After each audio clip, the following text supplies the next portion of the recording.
Hey, hey, hey, how are we all doing? Good to be back, good to be back. Hope we're doing well. Hope we're taking care of ourselves. Hope we're not dead. That would be bad. Hey, we have stuff to talk about. I'm not gonna, as usual, I'm not just gonna run into the content straight away. No niceties today. Um, so Joe Politics did an interview with Jeremy Corbyn about actually about a bunch of stuff. The original title of this was about Labour anti-Semitism in the Ford report, but now it's changed a bit about the monarchy. But whatever, it's Jeremy Corbyn. We're gonna watch it. Of course we are. Let's go. If it'll load.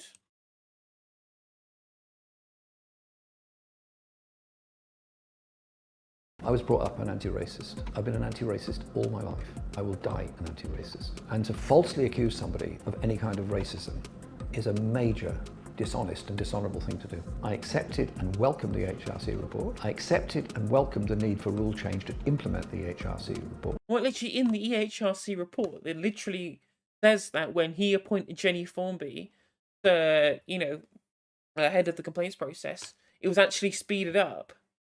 And it was Ian McNichol, the previous head, who was the one who was holding things up. I said that there had been cases where the degree of anti-Semitism had been exaggerated for political purposes. I didn't want the public out Which is true. there to think that the whole Labour Party was riddled with racists and anti-Semites. It's not. And it's part Corbynism. All the arguments were... Well, and so much of the time, I literally have to link people my own video on the EHRC report, because so many people will talk about the EHRC report having not read it, just clearly having not read it. They'll claim that Labour is institutionally anti-Semitic, or at least it was under Jeremy Corbyn. And I'm like, no, the EHRC report explicitly does not say that. Socialism are stronger than ever. Jeremy Corbyn, hello. Hello, how are you doing? Yeah. Oh, grand, absolutely grand. Today, MPs are in Parliament swearing in new oath of allegiance to King Charles. We're in your office. What's the story going on? You're not swearing in yourself? There is no need to. The oath that is taken at the start of each Parliament was to the last one, the Queen Elizabeth II, and her heirs and successors according to law. No need for you to The law has been followed. So you met the Queen, I'm right in saying, obviously. Yeah, many times. You meet Charles? Yes. What was he like? Interesting. Very long conversations with him, mainly about environment issues and issues of young people, education, craft education, and his views on environment sustainability. Very well thought out, very well. Probably not. He's pretty woo-woo with his spirits, earth spirit science type shit with Prince Charles. So I wouldn't take it very seriously, Jeremy. And I found it actually an interesting conversation. Yeah, his views on environmental issues are well known. He's been obviously known as well to write to government ministers and express what he thinks, as well as having conversations with Well, that's the political... problematic area, because if you've got an unelected head of state, as we have, then that position means that they're a titular head of state, they're no more or less than that. But if you look at the real way our constitution operates, it isn't quite as simple as it appears. Tony Benn always used to tell me that if you look at the order of precedence on the procession on the state opening of Parliament, he said that is the British Constitution in operation, which is why he put forward his Commonwealth of Britain Bill many years ago, which I supported and worked with him on it. So yeah, there have to be changes, and it's a difficult one because you want to take on board everybody's point of view, but should somebody, because they're a member of the royal family, have unfettered access to every minister, or should they be part of the same democratic process as everybody else? I'm the Based. He just doesn't miss. He just doesn't miss. Okay, yeah. Yeah, I was chatting to Peter Hitchens last week, and he's a monarchist who believes in constitutional monarchy. And his main counter-argument to sort of republicanism to me was he insisted that the monarch has no power, which I think is perhaps a contentious... I hesitate. They've got the power. They've got the power to spend our tax money on bailing out their nonce relatives. So. Disagree with Peter Hitchens because I well know the consequences of it. But I have to say I do disagree with him on this, because the Crown does have quite a lot of residual power. I mean, the most famous case was that, of course, of Gough Whitlam being removed as Prime Minister of Australia in 1975 on the basis that he couldn't get his budget, his finance legislation, through both chambers of the Australian Parliament. And he was then removed as Prime Minister on the basis he didn't enjoy the confidence of Parliament. And somebody else was put in as Prime Minister to replace him. Now, that was done by the head of state. The Queen was the head of state of both Australia. It was done in the name of the Queen via the Governor General, who's like the monarchy's representative in Australia, so close enough. Australia and Britain, and that is the classic case, in my view, that needs a lot of examination. There's also We may say God save the Queen, but nobody will save the Governor General. the question of the royal prerogative. Essentially, the royal prerogative is held by the Prime Minister on behalf of the monarch. On day-to-day basis, interesting questions have to arise from that. And so a constitutional monarch would be solely that, a head of state whose job was to be the non-political representative of the country, or does in fact the role of the Privy Council and of other things actually have quite an important part to play in this. These things have to be examined, and I suspect over the next few years, as Charles... Well, the fact of the things that they own, like things like all of the new duchies of Cornwall and Lancaster, as well as all of the Crown estate, like it is political. That the nature of their ownership is political by in its own nature. Begins to assert himself as the head of state, that this debate is going to intensify, and it's going to be an interesting one, because I want to live in a democratic society, and I don't believe we do. Yeah, I think if you're going to insist that the monarch has no power, it brings into question perhaps what the purpose of royal assent is. But then also you look at exactly what is the purpose of royal assent, and also this back to the issue of the royal prerogative. I attempted several occasions to make decisions made under the royal prerogative by the Prime Minister or other Secretaries of State subject to parliamentary approval. And I remember raising this with Margaret Beckett after the 97 election on this, thinking that she might have some latent democratic ideas there. And she just very firmly, because I was backbench over here and she's down here, turned around and says, no. Full stop. My honourable friend is wrong. No. End of. No, of course, fucking Margaret Beckett wouldn't. There was no debate about it. You mentioned the word democracy a couple of times. In your view, is that the best case for republicanism? Not the only one, no. There are a lot of issues to be debated, but I think we need to debate the issues of a democratic society, which is actually not the same thing as changing the head of state. There are two things here, and that is democratising our society, democratising our constitution, and democratising our parliament. I'll give you another example. If as I've said many times on this subject, British people do not give a shit about democracy, and it's been shown they don't give a shit. Unless it's Brexit. Brexit's the only. Unless it's the only time they ever care about democracy is when they're given a referendum. That's the only time when it's ever something like an axiomatic position that British people will hold. Otherwise, they can give a shit about democracy. a crisis happens during a parliamentary recess, as they often do, the only person that can authorise the recall of Parliament is the Prime Minister. The Prime Minister is supposed to be accountable to Parliament, so he's meant to be accountable to the body that he can decide whether it meets or not. Boris Johnson more than overstepped the mark in 2019, and eventually the Supreme Court found against him, and Parliament had to be recalled. The Supreme Court were very unwilling to intervene on that. We demanded the recall of Parliament, and this nonsense of a very long interregnum, if you like, between the end of one session and the start of a new session was Johnson's way of basically governing on his own, which the Supreme Court rather surprisingly intervened on in favour of those of us that thought Parliament should be recalled. We weren't party to the case itself, although I authorised Shami Chakrabarti to enjoin herself in the case as Shadow Attorney General, which she did. And so there's that issue. The other one is this, which you probably weren't aware of.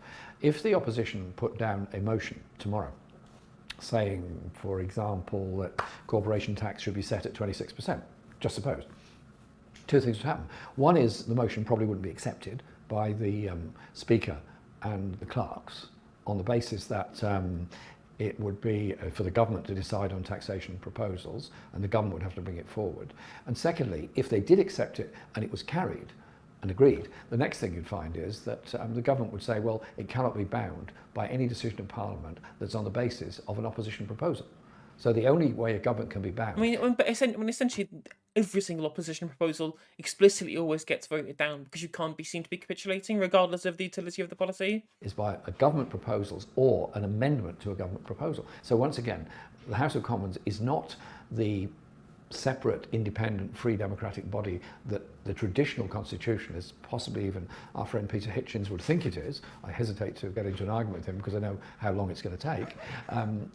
But it is in need of a great deal of reform, and I think that debate about democracy in our society is something that's going to go on. But then there's also the wider issues about class discrimination and class distinction within our society. You look at the wholly disproportionate number of privately educated people that end up in parliament, privately educated people that end up running the judiciary, privately educated people that end up running all of our national institutions, and privately educated people that end up dominating music and arts in this country. Because He said the private school system, as I've said many times as well, it is educational apartheid. You're just splitting children based upon how rich their parents are. And you're also then splitting them into different sectors of society because, if you've been to private school in the UK, there's such a wide berth between these two sections of society. 51% of journalists, for example, have got a private school education, whereas only 7% of the population even went to private school in the first place. Politicians over 50% as well. There's there's a gaping chasm between the overall success rate, in this country between people who are private and state educated.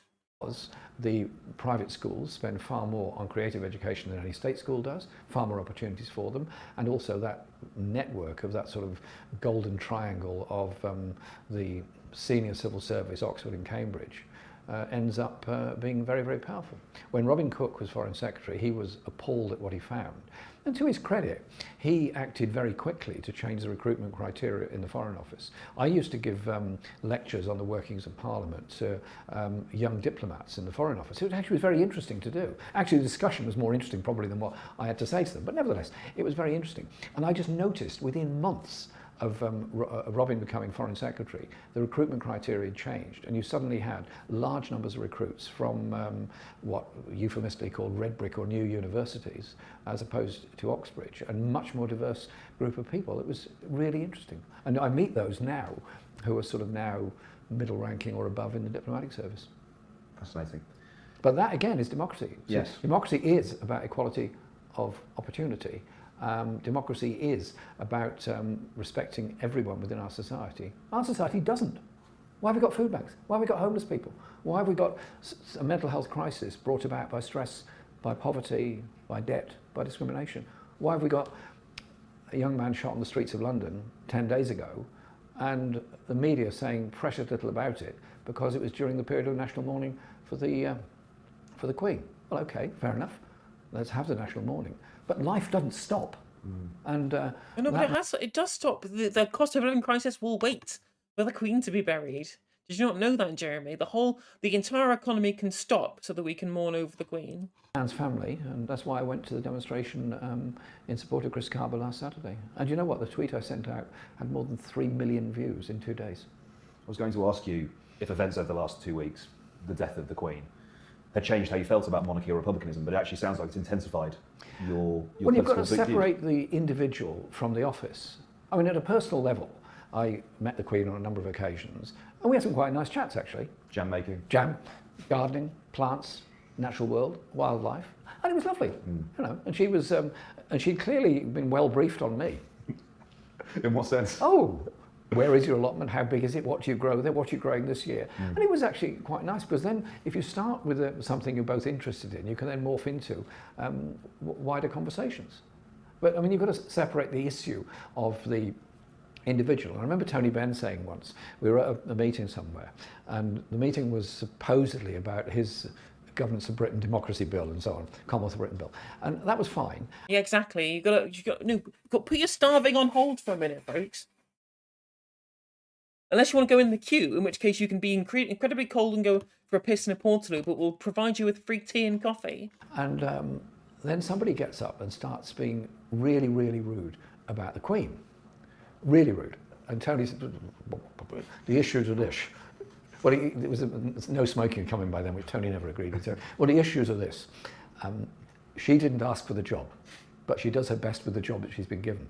And remember, Tony Benn and her had some quite interesting conversations. The best part is when he was Postmaster General in '64 in the Wilson government, he then decided to introduce some stamps without the Queen's head on it to demonstrate British democracy. You know, so there was going to be ships, there was going to be planes, there was going to be trees, there was going to be presumably poets and writers and so on and so on. Anyway, Tony had sort of thought these things through quite a lot. And he even went so far as to get them all designed. So he had all these mock-up stamps made on a big bits of what he assured me was Bristol board. He was a Bristol MP, so would be. And so he goes to the palace to show them to her. So he's shown in, and he spreads them all out on the floor. And they're both kneeling down on the floor looking at these drawings that Tony's had made of what these stamps would look like. And she looks at them. She says, "Mr. Benn, you appear to have removed my head." And so she then went on to assure him she had no problem with these stamps without a head on, and it would all be fine, and she was very interested in them and admired the design of the work. And he went away, and that was the last that was ever heard or said about any of it. I'm sure, yeah. No need for the guillotine, perhaps. As a former leader of the Labour Party, Jim, what's your conference diary looking like this year? What are you up to? Pretty busy. Usual round of meetings, Tribune rally, various peace meetings, an event we're holding on Saturday on the Ford inquiry, and a lot of stuff in the World Transformed. And it's great to be in Liverpool once again. Always. My favourite city. It's a good city. I'm sorry about This is the best city. We all love Liverpool. Gonna just kind of be a bit of a traitor to Nottingham here, but I do love Liverpool. Liverpool is great for one reason and one reason only. You can just meet everybody, and you know you're not going to meet a fucking Tory. all the other cities out there. No offence, but Liverpool is a bit special. I'm not sure it's my favourite. Belfast, Glasgow, good ones as well. Tell us about the event on Saturday, about the Ford Report. What's happening Well, there? we're doing a seminar on the Ford Report, which was eventually produced, and a number of people are going to be speaking on that about their experiences in the Labour Party and the significance of the Ford Report. It took an awful long time to come out. I made a submission to it, a very lengthy submission, as did the team of people in my office at the time, particularly those that were responsible for planning and actioning the general election campaigns in 2017 and 2019. And I think, quite honestly, it is not perfect in my view, because it does tend to say there was somehow or other an equivalence between those people who spent a great deal of time undermining or being critical of what I was trying to do in the party and my team I'd appointed, as though there was an equivalence between them. There isn't. We had a democratic mandate of 300,000 votes in the 2016 leadership election. The most elected leader of the Labour Party ever, by getting the most people ever to vote for him in the leadership election, and then getting more votes the second time than he did in the first instance. Result of party members and union supporters, and we had the authority to lead the party. I know that the Parliamentary Labour Party were very hostile to me. They indeed passed a motion of no confidence in me, which I pointed out to them they had no authority to do, because my mandate came from a wider electorate than that. And so I don't think there is an equivalence, and I do think that the Ford inquiry could and should be a lot more critical. But again, people just don't believe in democracy. They don't believe that that there should be some unless this is a referendum, they don't believe in the will of the people, quote unquote. So that's why they're incredibly happy to sabotage internal party democracy. We've seen at the Labour conference where they're blocking being able to put a Green New Deal motion at the Labour conference this year, because they don't believe in democracy. Like, if you have a Labour Party that is explicitly anti-democracy, then what's the fucking point in having a Labour Party in the first place? Of those that were undermining, and which and they override the democracy of the local CLPs as well. The parachute in candidates from other constituencies, right? Leaked report indicates, well, frankly, the vile language that was used to describe individuals, such as Diane, such as Diane Abbott, Carrie Murphy, and others.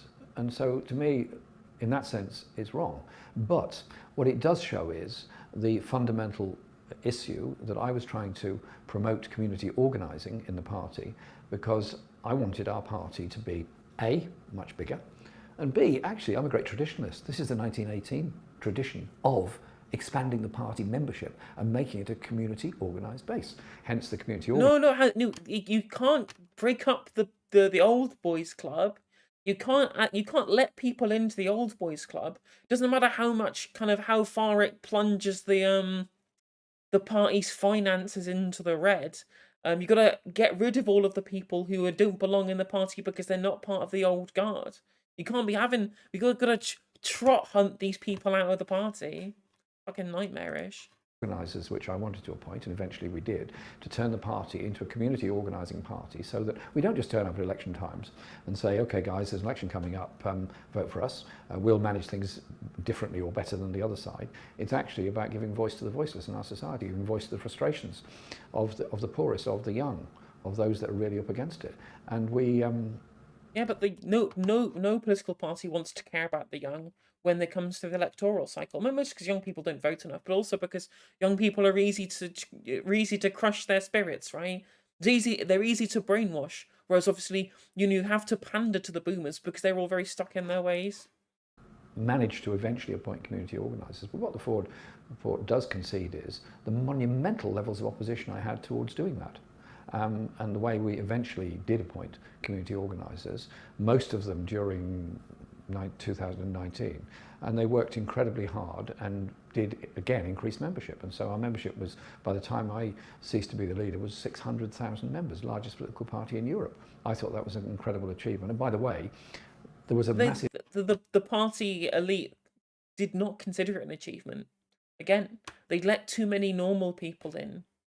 The old boys club was no longer a club anymore. Surplus in the bank, and all debts had been paid. And so Dennis Skinner often reminds me and others, he said, you're the first and only Labour leader ever to leave the party better off when you ceased to be leader than when you were first appointed. Perhaps a different picture in terms of the finances and the membership of the party now. Were you surprised at all by the findings of the report? Because it talks about factionalism, it talks about internal opposition in the Labour Party. I suspect you had a sense that that was going on. You didn't need the report to confirm that it was happening. Yes, obviously I had a sense it was going on, particularly after the 2017 election.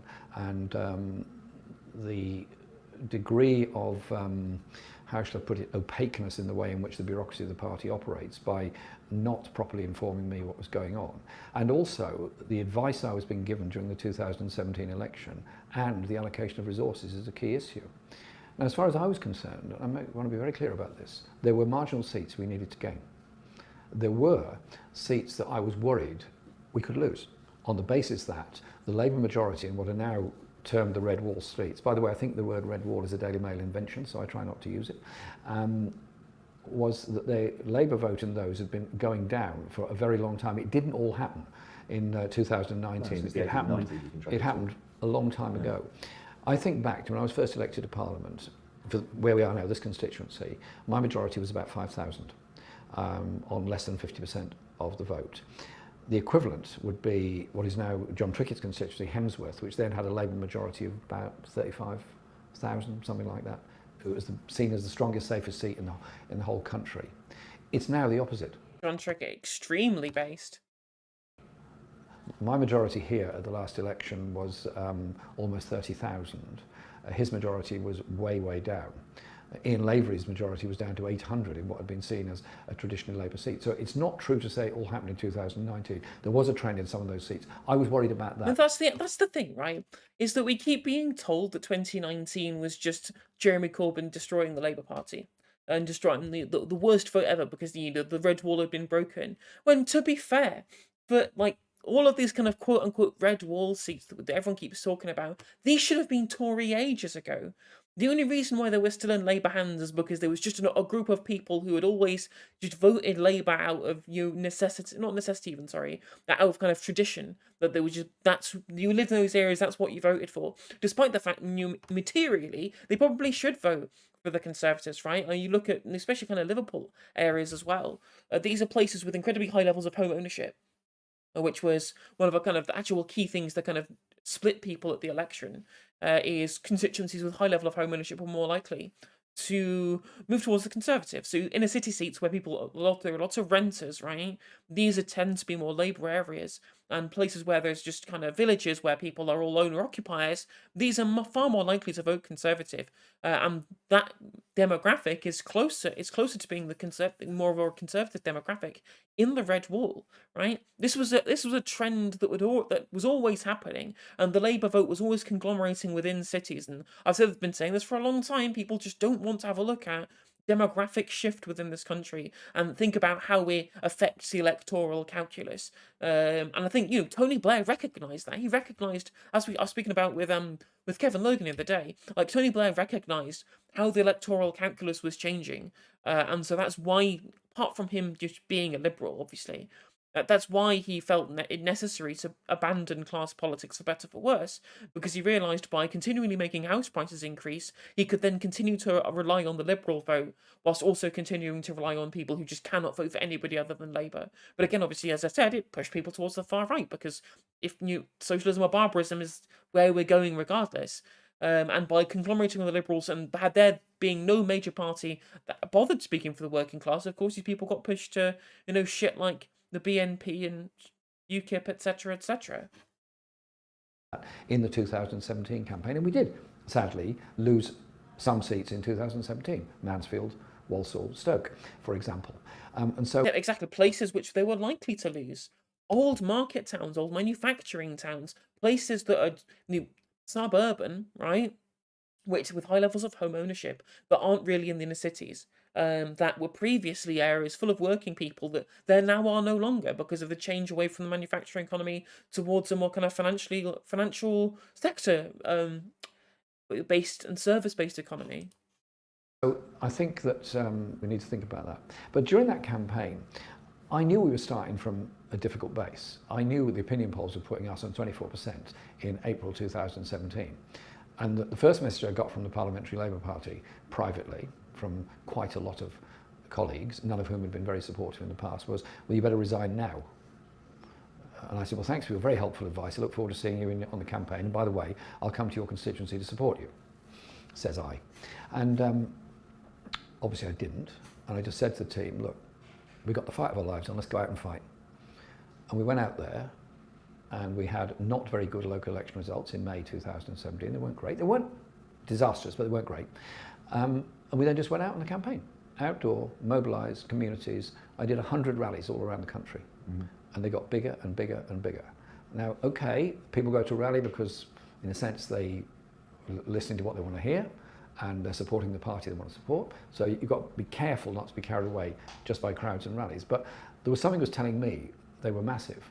And someone was telling me the people turning up to those rallies and turning up to campaign for us were people that had never been in a political party in their lives, never knocked on a door in their lives, never thought themselves as particularly political, but saw something in our magnificent manifesto. Thank you, Andrew Fisher. You can see these same people at the Enough is Enough rallies right now. You see these people suddenly looking at joining a union now, right? You're suddenly seeing an upswell of support from politically disengaged people into left-wing politics. And as I said, cost of living crisis, or energy bills, these are your radicalization points. This is where you should be going to people and saying, although these things don't just happen by chance, these things don't just happen because of the whims of fate, right? These things are political choices that are being taken to disenfranchise you and to get rid of these things and make these things better. You're going to have to get involved in politics somehow. It doesn't have to necessarily be electoral politics, especially not now Keir Starmer is leader of the Labour Party, but it can go through if you engage in direct action,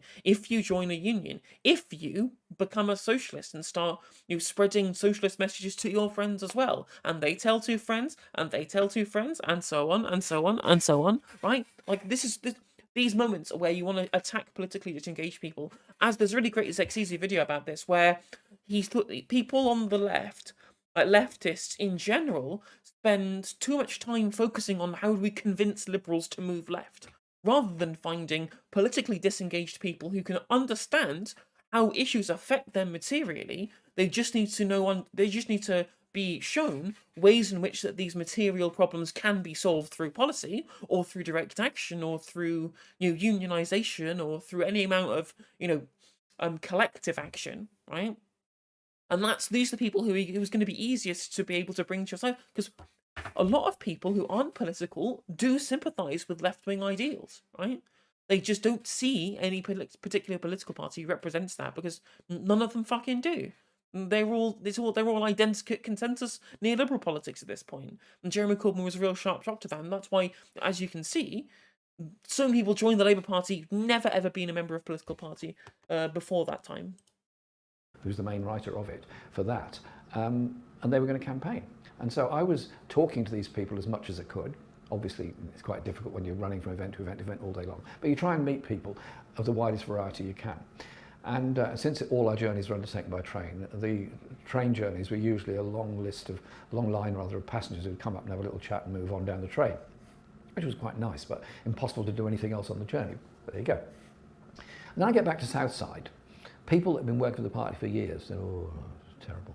You've got to stop giving any support to marginal seats. You've got to put all the resources into defending and you've got the strategy completely wrong, and you're not listening to us properly. You don't really know what you're doing, blah, blah, blah, blah, blah. I said, look, sorry, I don't think you lot get out enough. Why don't you just go to Battersea for an evening? It's not far. Go to Putney for an evening. Go to Milton Keynes. Go somewhere and just talk to people. No, we've read the data. We know what's going on. Okay. They read the Daily Mail, they read the Daily Express. It said all the papers are against us. Simple, that's not new, is it?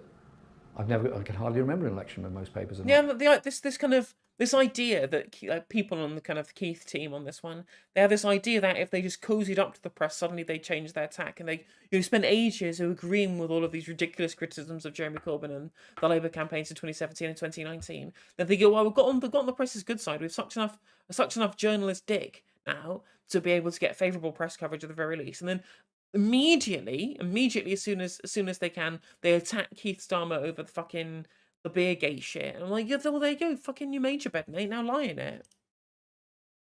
To some degree hostile to Labour. Anyway, I didn't take this advice, and then later on we discovered the whole Ergon House project.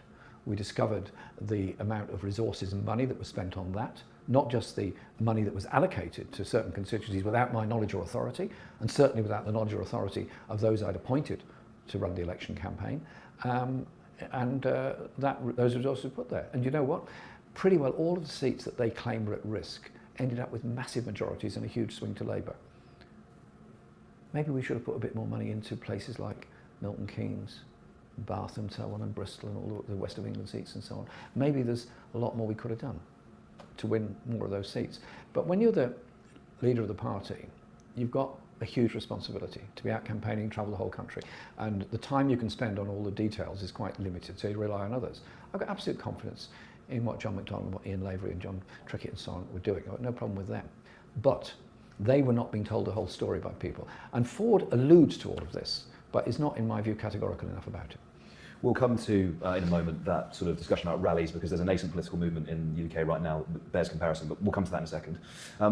We've spoken so far about aspects of the report that are sort of critical of your opponents within the Labour Party, but it would be remiss not to mention that there are aspects of it that are critical of yourself and your side of the party as well, particularly in relation to anti-Semitism and other aspects of discrimination and prejudice within the Labour Party.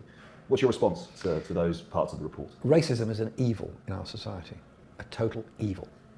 And to falsely accuse somebody of any kind of racism is a major dishonest and dishonourable thing to do. I was brought up an anti-racist. I've been an anti-racist all my life. I will die an anti-racist.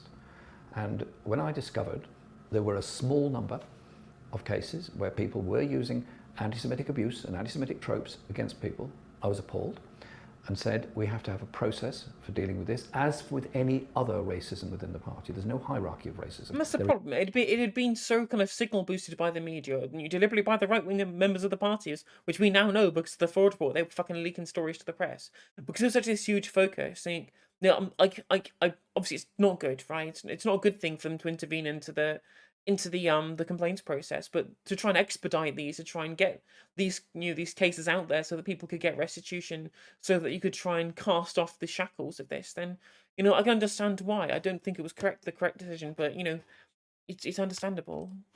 Is racism express itself in different forms, but it's still racism. And so I then asked Shami Chakrabarti to mount an inquiry into this, which she did, and she wrote, I think, a very useful and interesting report, which wanted disciplinary measures, but also wanted education measures within the party, so that people could realise what was an anti-Semitic trope, what was abusive of people. And she wrote that report at my request, but I didn't write it, she wrote it, it was her report. I never saw it until the day it was produced. I didn't get to read it in advance to discuss its contents with her. That was her report. And that's important, because I also wanted to develop a process where the leadership was separate from any disciplinary process within the party. Because I discovered on becoming leader that any disciplinary action was actually subject to the nod or refusal of the leader's office. And I said, well, this is absurd. I cannot possibly know every individual case around the whole country where somebody either deserves or doesn't disciplinary action being taken against them because of their behaviour. So there has to be a proper process of independence, a bit like that. I mean, that's what the AHRC report alludes to when it discusses, you know, the when Jenny Formby was appointed and the process was made better. Independence of a political process from a legal process.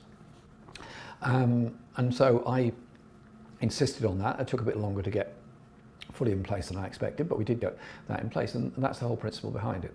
And so when the EHRC report came out, I made a statement about it, which was, first of all, I accepted and welcomed the EHRC report. I accepted and welcomed the need for rule change to implement the EHRC report. And thirdly, I said that there had been cases where the degree of anti-Semitism had been exaggerated for political purposes, and they were not true of the whole nature of the whole nature of the Labour Party, and the numbers of cases involved was actually very small. Why did... Well, now that is true, and actually, if you look at studies that have been shown, is that the Conservative membership is more anti-Semitic than the Labour membership. If any party has a problem with institutionalised racism, it's almost 100% the Conservative Party. I say that because I didn't want the public out there to think that the whole Labour Party was riddled with racists and anti-Semites. It's not. 99.9% of Labour members are decent, good people who do not believe in any form of racism or hierarchy of racism. I think they must be supported and defended. And in relation to that hierarchy you've just mentioned, that's also something that's mentioned in the full report, Yes. isn't it? In the consequences and the actions that have happened since you've left the Labour Party, it's highlighted a level of interest and response, let's say, to alleged allegations of anti-Semitism, and it was highlighted that hasn't carried over to other aspects of racial discrimination in the Labour Party. And their description of the Labour Party staff is the equivalent to a civil service. Well, a civil service has to be objective, professional, and independent in the sense that it's meant to carry out the functions which it's required. That's what our civil service is set up to achieve. Now, I'm not saying that it's all perfect, it certainly isn't, but I think we need a bit more of that. And when I find through the leaked report the allegations that were made against a number of individuals, I'm shocked at the language that was used. Shocking. Diane Abbott being accused of stuff that she was, Emily Thornberry, Dawn Butler, many others. Yeah, the quotes from the WhatsApp messages in particular. We were talking then... Yeah, that was Ian McNichol as well, wasn't it?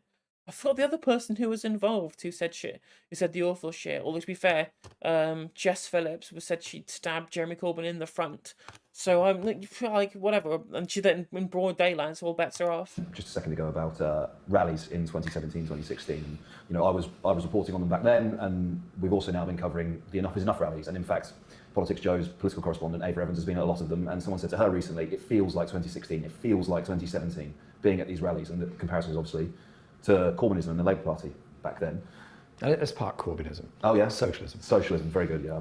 Yes. It's an ism, I agree, but any ism will change do. the first part. Yeah, for sure. And then I've interviewed Mick Lynch. I mean, you say socialism, it's just social democracy, right? Let's not kid ourselves that somehow the Labour Party under Jeremy Corbyn was the vanguard, right? Some kind of nouveau Bolshevik vanguard, 'cause it absolutely wasn't. They were just proposing social democratic reform to make our economy fairer, which is good, which is at least a good step in the right direction, but... Dempsey, and I've made the allegation to them that this looks like the beginning of a political movement, and they are insistent that it's not. Do you think that the Enough is Enough campaign, those rallies, could be the beginning of something, perhaps a socialist party or a socialist movement that could challenge the Labour Party and drag it further to the left? I think Mick Lynch is very clear that he wants the Enough is Enough campaign, as does Dave Ward, to be what it says. That is on the demands they put forward, public ownership and so on, which I absolutely agree with. But what they're doing is digging into a very rich vein of people across the whole country that feel very disillusioned at the moment and feel very left out of the political process. We have a deeply unequal society.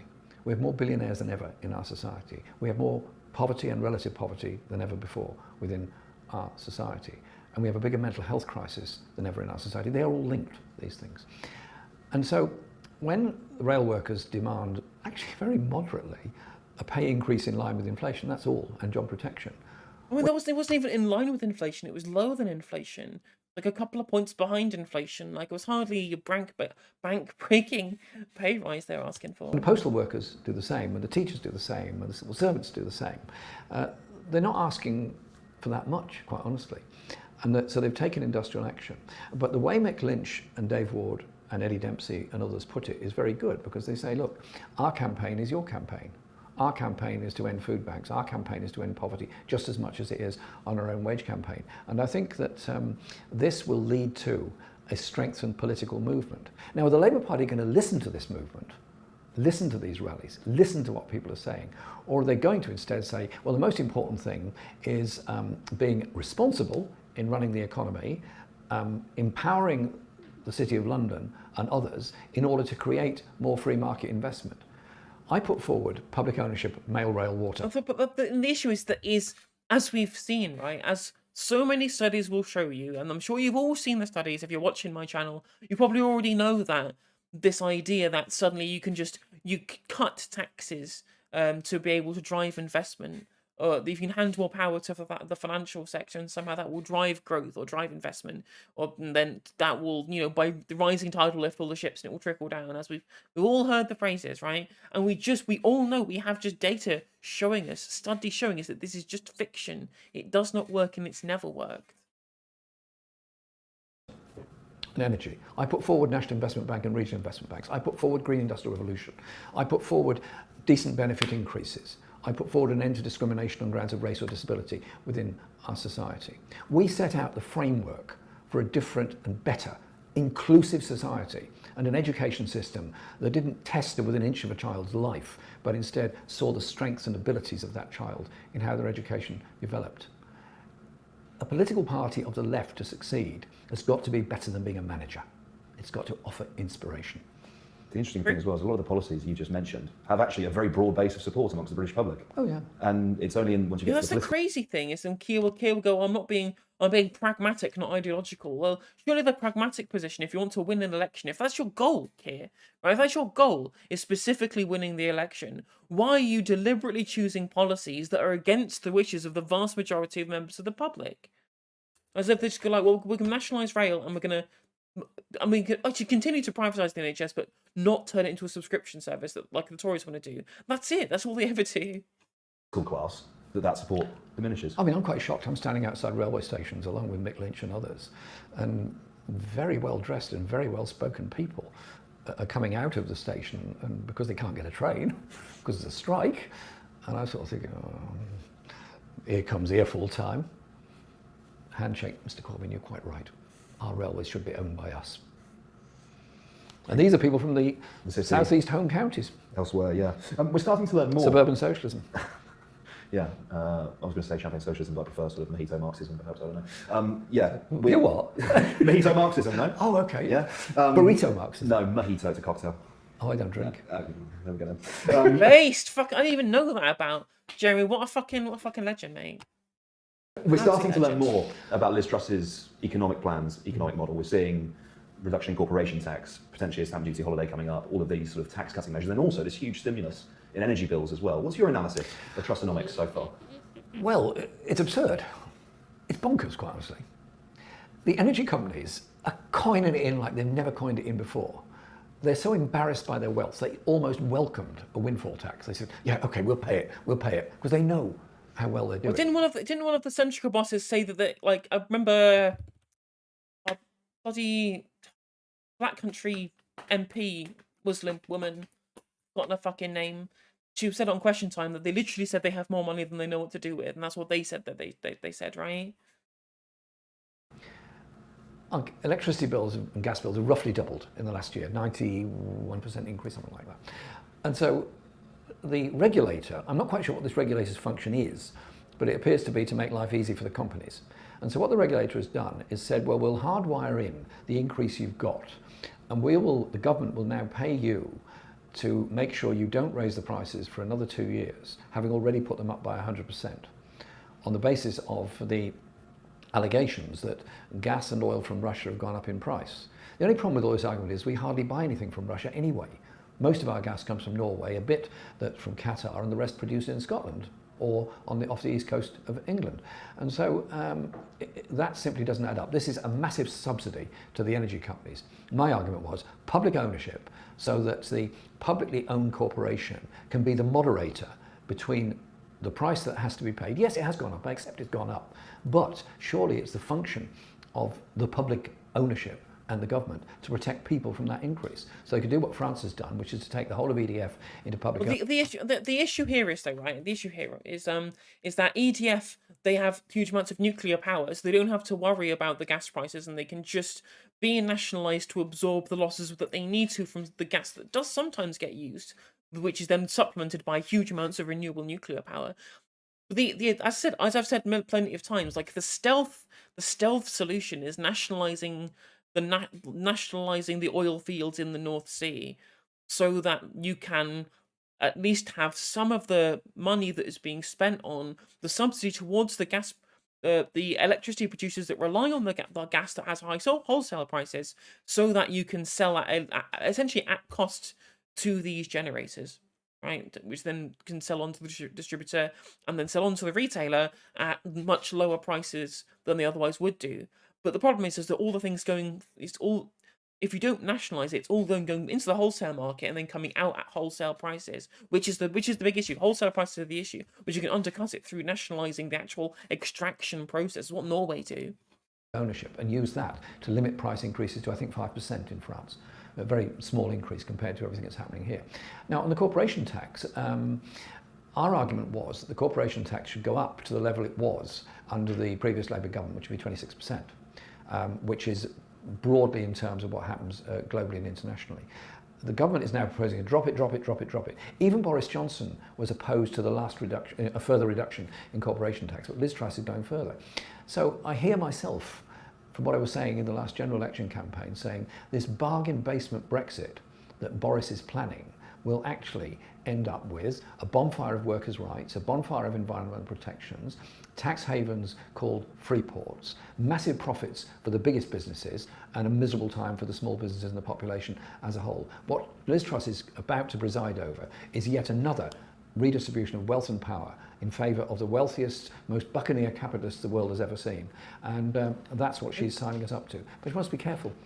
The world is moving in a different direction. The left youth movements of Europe, of Latin America, of Asia, of the United States are not thinking in terms of a free market economic future. They're thinking of a culturally diverse and stronger future.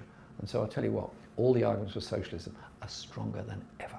Jeremy Corbyn, thank you very much for your time. Very, very true. Very, very true. Based. We stand. We do indeed stand Jeremy Corbyn.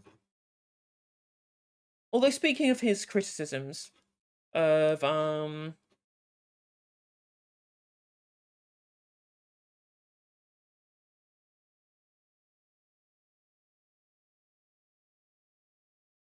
speaking of criticisms of Liz Truss's future economic plan, obviously we were talking about the planned cut in corporation tax, or Jeremy Corbyn was in that segment that we just watched, and how that, he believed that it should be put back up to the amount that it was during the last Labour government when, we'd actually had some economic growth, which was 26%, right? Now, I've obviously talked about some of Liz Truss's economic plans, and this is something that I've discussed, but I will reiterate it here, just so everyone understands my position to be able to see the rest of this segment, I guess, is that we currently have the lowest corporation tax in the G7, and even we had a proposed rise to make it similar to everybody else's. Now we're going to not do that rise anymore to continue being the lowest tax rate in the G7. Now we actually have data on this, which I've brought this up here from Reuters. The low UK corporation tax has failed to boost investment.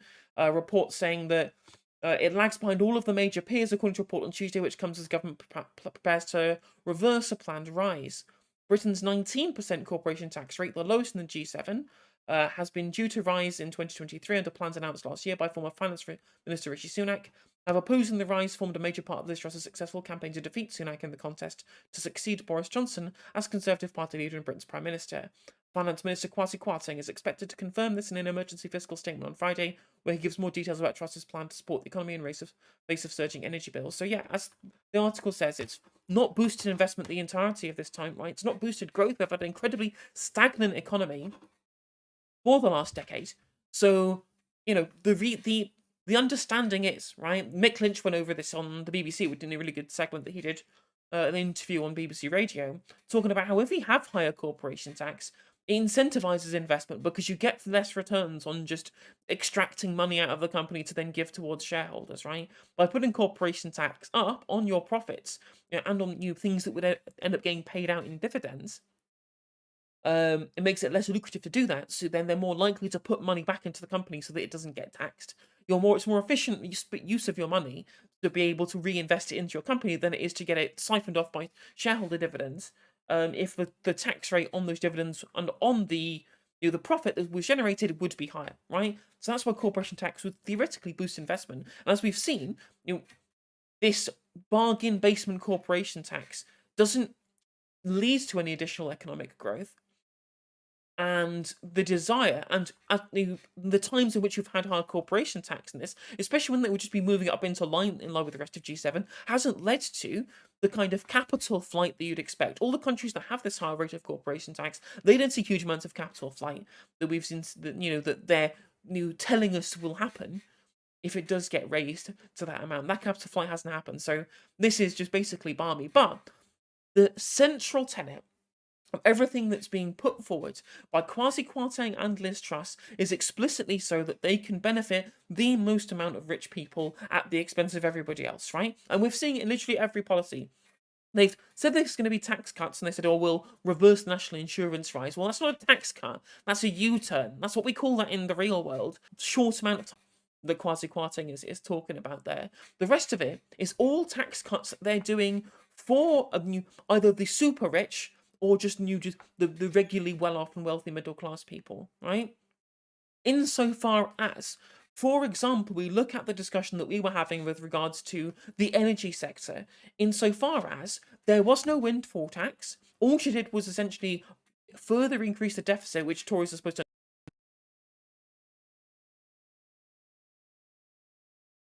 Those days are a long way in the rear view mirror. Like, we're further to the right of Thatcher now, as far as Liz Truss is concerned at the very least. So instead of a windfall tax to make sure the energy companies were making huge amounts of money out off of the gas crisis, those profits were entirely protected. We just borrowed loads of money, to be able to pay for that, because that's the way that it most benefits the richest people in the world, the petrochemical companies who Liz Truss used to work for. She literally used to be on the board, not the board, she used to work within Shell as a company, which is making huge amounts of money off of the energy crisis, right? One of the other things, speaking of the energy crisis, is that they're going to be bringing back fracking moving forward, to the anger of many actual new local Tory MPs, like lots of villages and places like that would be in range of kind of the shale gas areas that would be used to be able to extract using fracking. These local areas really, really don't want that shit. But again, the reason why they're doing it is not to benefit you, it's not to benefit anybody at home, right? They're making these claims that by expanding shale gas drilling, right, and expanding North Sea oil and gas drilling as well, is to make us independent, right? Now, that is a lie. That's not a thing that's going to happen. It's just completely nonsensical, because all the shale gas that's taken out by fracking, all of the North Sea gas that gets extracted by expansion into new fields, etc., this is all going to be done by the private sector.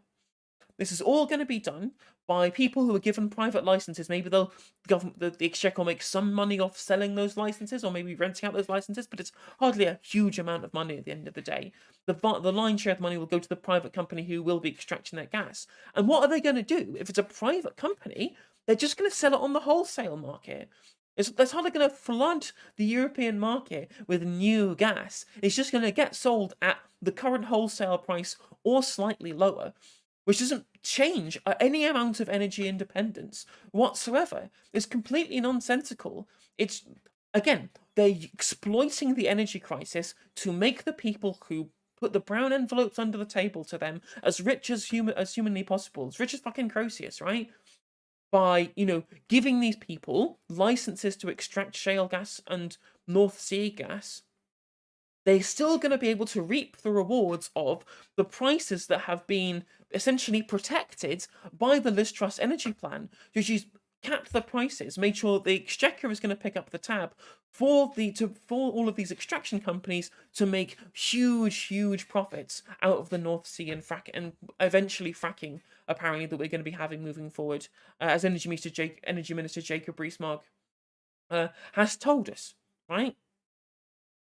So that's that. They make huge amounts of profit. We're not going to see any of it. As I've said before, I've said this many times as well. If the North Sea extraction was nationalised, if even the fracking, right? I disagree with fracking for environmental reasons, but if it did happen, if it was a nationalised company that was doing it, just like Equinor does, right? They drill in the Barents Sea and the North Sea. 70% of Norway's oil and gas fields are drilled by Equinor, which has a 67% government stake in it, right? So then, if they sell it internally, they get to be able to make sure that the prices that get paid for the end user in Norway are subsidised by the government because they can set the prices as the majority shareholder of Equinor. Not true in the UK. We all buy from our gas as wholesale, the vast majority from fucking Norway, to be able to fund their sovereign wealth fund that they then use to subsidise the gas for their own citizens. It's a fucking mental plan. Makes no fucking sense, and this will not lead us to an energy independence. It's just a front to be able to divert even more money to the petrochemical industry and the incredibly rich people who, again, the Tory party only exist to serve, right? They only exist to serve these rich people. Now, the next thing that we're going to have that will absolutely drive you crazy. I'm sure people who've active on Twitter have seen these news as well. Is that there's been an attack on workers' rights? Obviously, during the leadership contest, loads of things are floated about curtailing the right of unions to strike. There's an oncoming war between Liz Truss and the unions, which will be incredibly the bloody war, metaphorically. And they're also coming after not just the unions' rights, but also the workers' rights in general. So there's a couple of things that have come to the fore pretty recently. Now, the first thing is that Liz Truss was considering to overhaul the Working Time Directive. Now, what that has at the moment, it means that you have to opt out of working more than 40 hours a week. And if a company hires you, they cannot force you to work more than 40 hours a week unless you waive that right. And they're going to consider scrapping that explicitly so that they can work you to death. We live in an incredibly, casualized economy. People's wages haven't grown. They've been completely stagnant for a decade. And we're in the middle of a biggest cost of living crisis, in some people's memories at the very least, where people need as much money as possible. And the people that they're attacking in, completely, unprovoked, right? There's no rationale behind this. Again, all we're going to see is more inflation out of this. We're going to see more as more borrowing happens and more tax cuts happen. All that does is going to increase aggregate demand whilst not increasing productivity. So we're going to see loads of inflation come off the back of this. It's going to be even worse. And people are predicting in opposition parties that she's going to be gone by March as she delivers huge amounts of economic ruination to the country. But I digress. In this perilous situation for the working people in this country, what she's doing, she's attacking the Working Time Directive to make sure that you have to work every single fucking hour of every single living day, right? Workhouse style, sweatshop style, right? What we're also going to get from Kwasi is shrinking the benefit state. So one thing that causes inflation is high employment, right? We have the lowest unemployment in the UK that we've had in 50 years, right? Since Callaghan. Callaghan was the last time that we had unemployment this low, which is when the inflation was an issue previously. That's why Thatcher engaged in managed unemployment to be able to do that. The labour market is incredibly tight, and it's only the lack of union density that means that we're not using that lack of that tight labour market to be able to grow people's wages, because in the casualised working economy it's really difficult to bargain for additional wages because everyone is expendable at this point. And because the cost of living crisis is so high and people are getting everything extracted out of them by all of these incredibly inelastic markets that have all been privatised when they should never have been, so that people can have all of their necessities scalped away from them, whether it be housing, whether it be energy, whether it be food, whether it be utilities, all that kind of malarkey, right? people have, so they are actually wealth-wise poorer than they've basically ever been in this country, whilst the rich have continued to get richer. As a report has shown, we're one of the least equal countries in Europe, and I think only the US, out of major countries, dwarfs us in levels of inequality. We're essentially just a poor country with a coterie of rich people scalping money out of the top, because these industries should never have been privatized in the first place because of the inelastic nature of the markets. But again, story that I've covered plenty of time, right? What Kwasi is planning on doing is trying to cut people's in-work benefits. At the same time, obviously, as we're getting these potential removal of the working time directive, explicitly, so that if you're working part-time, so much so that you cannot pay your bills, you may be a single mother, you may have loads of different dependents, there may be loads of things that you're doing, right? He's going to shrink your budgets, try and force you to work as every hour humanly possible, because whilst also there being a state at which people's actual living expenses are more expensive than they've ever been, right?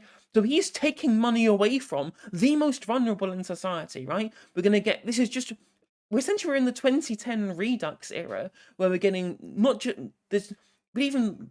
austerity, right? And the way that there's going to be like a paucity of public services. They claim they're going to solve the NHS crisis, but that's never going to fucking happen, considering the actual things that we're supposed to be using to be able to fund the NHS, like national insurance, are apparently going to get put back down again, which is supposed to be a national insurance levy, to be able to fund the NHS post-COVID. So I have no idea how the fuck that they're going to do that, right? And now, when we've got a tight labour market where they're trying to force people to work more hours and create more aggregate demand overall, essentially meaning that we're going to get even worse inflation. We've got tax cuts increasing aggregate demand. We have this kind of manipulation of the labour market to try and grow labour supply where we already have an incredibly tight labour market. That's going to increase inflation even further, right? What the fuck's going to happen? We're completely fucked. And again, what's happening here? Why are they doing this? Explicitly so that the people who are the richest in this country do not have to pay their fair share. The central tenet of everything that is happening here is to try and benefit the richest people in society. Remember, Kwasi and Liz Truss were both two of the people that wrote this kind of that Britannia Unchained screed, that book that was explicitly there to try and sell anarcho-capitalism to Britain moving forward, right? To try and sell this idea that we should essentially scrap as much of the state as possible, to try and feed into free market orthodoxy, taking away things from like the healthcare industry in Singapore, for example, which is a subscription-based service, etc. To take away people's workers' rights, like the Deng reforms did over in China. That's why in that book specifically, Liz Truss talks about the productivity and the working, this kind of work ethic of people in China, since they had a load of their workers' rights taken away by the Deng reforms and moving forward, etc., etc. And they don't have a work ethic that quote unquote that you think they do, Liz, because there's some kind of cultural shift in China. It's because they literally have to, otherwise they'll fucking die. Why do you think that there are factories with suicide nets in China, Liz? Why do you think that these things exist? Is it because these people are happy and contented? Like, look at this article here. Benefits Britain has forgotten how to work. Our problems come down to seeing labour as a form of cruelty rather than ingredient for happiness. If you then put that into this mix of what Kwasi and Liz Truss are talking about, and they want to create this libertarian dystopia that we have by scrapping people's workers' rights in a kind of Deng reform kind of manner. In which way are you going to have people be more happy? By essentially turning us into the sweatshop of Europe, by making us a bargain basement country where venture capitalists and financiers and private equity firms can come in and scalp as much as they can out of the economy, and then they can leave us with the bag, as people have to work stupidly long hours with no money and incredibly expensive services and incredibly expensive necessities. That is not going to create a happier society. And if anything, this just kind of buys into this fucking Protestant work ethic garbage that underpins so much of conservative philosophy. Like, if you engage in, the more labour you do, the kind of the suffering that you engage in, as we were speaking about on stream the other day, this is somehow an edifying thing for you to do. It builds character, almost, right? If this Protestant work ethic of, if you're suffering, that means that you're you are somehow, by going through these tribulations, it makes you a better person, rather than trying to alleviate that suffering in the first place, creating a better society for all. It is. I mean, but the thing is, I don't even think that this is something that conservatives believe. This is something the conservative voter base and probably a large amount of conservative MPs do believe. But do I think this is a thing that Liz Truss and Kwasi Kwarteng believe? Absolutely not. I don't believe these people have any morals or anything like that. They don't have any kind of central you kind of I said moral understanding of any of this, in the same way that the Max Weber Protestant work ethic type people do. I just think that these people just want to fleece the country for all of its worth, and they're doing what they want to do for their corporate paymasters, who they sculpt policy for. They're not doing this because they want to make people happy by engaging in performative fucking labour. They want to do it because they want to make their paymasters rich, and for them to take even more money out of the economy. There's no justification for any of this, right? The other thing that they're planning on doing is cutting stamp duty.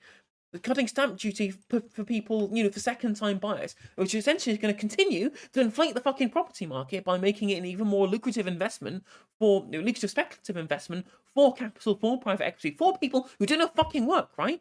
They talk about, people like this Matthew Lynn person here, talking about the sanctity of the happiness that you'll get from engaging in some kind of having high level of work ethic right here, right? When they genuinely don't believe in that. This aspirational quote-unquote stuff that they're trying to say when you want to create a new entrepreneurs or whatever. This isn't about work. This isn't about engaging in performative labour to make you happy, by setting you free. No one's ever said that before, right? They don't believe in any of that, because they actually think that the best way of making money is to take capital and turn it into more capital, and doing no labour in the first place at all. And it's people like this Matthew Lynn person, that conservative Max Weber mindset that they've got going on here, is the smokescreen that allows absolutely ghouls, as you say, Majima, like Liz Truss and Kwasi Kwarteng, to inflict their anarcho-capitalist ideology on the rest of us, and tear apart the fabric of our society, and make life as miserable. I literally think we're going to be seeing people working 60-hour weeks at some regularly. Once you scrap the working time directive, once you scrapped in work benefits, once you've continued to ruin the economy so much so that the rich get richer and richer and richer, and the poor people see none of that, because, as I said, trickle-down economics doesn't work, and as we've seen, the gap between the rich and poor has only gotten bigger as neoliberalism has taken a bigger stranglehold of our economy as a country, right? And we've not seen any growth out of this, right? All of the kind of this quote-unquote low tax, this quote-unquote high investment stuff, that's never fucking happened. That's always been a lie. That's always been the lie of austerity. It's always been a political choice. And it's always been a political choice previously with the benefit reforms that George Osborne. I think he did have that Protestant work ethic mindset. I think he did do that. I don't think he was as far gone down the libertarian new rabbit hole as people like Liz Truss and Kwasi Kwarteng, which is saying something, right? Like, I think that George Osborne is a mass murderer for his austerity politics. I genuinely think that he is, and I think that if you call him anything other than that, you're lying to yourself, right? Or maybe mass manslaughter if you want to be coy about it. I think that for me to tell somebody that I think that they're worse than George Osborne, that is a real insult. As far as I'm saying that I'm saying that you're worse than a mass manslaughterer, as George Osborne is, right? So by taking away stamp duty, all that it's doing is making landlordism as a career path something where you actually do no bloody labour. All you do is you turn capital into more capital. Is going to be this kind of aspirational thing, right? Whereas stamp duty is a way in which that we try and disincentivize this by making sure that more homes are more likely to go to people who are first-time buyers because they don't pay stamp duty. So by removing this, you're essentially taking away that innate bias towards first-time buyers and towards investors, right? First-time investors rather than first-time buyers. Again, they're trying to not just obviously create a society that is fundamentally in favor of the super rich, right?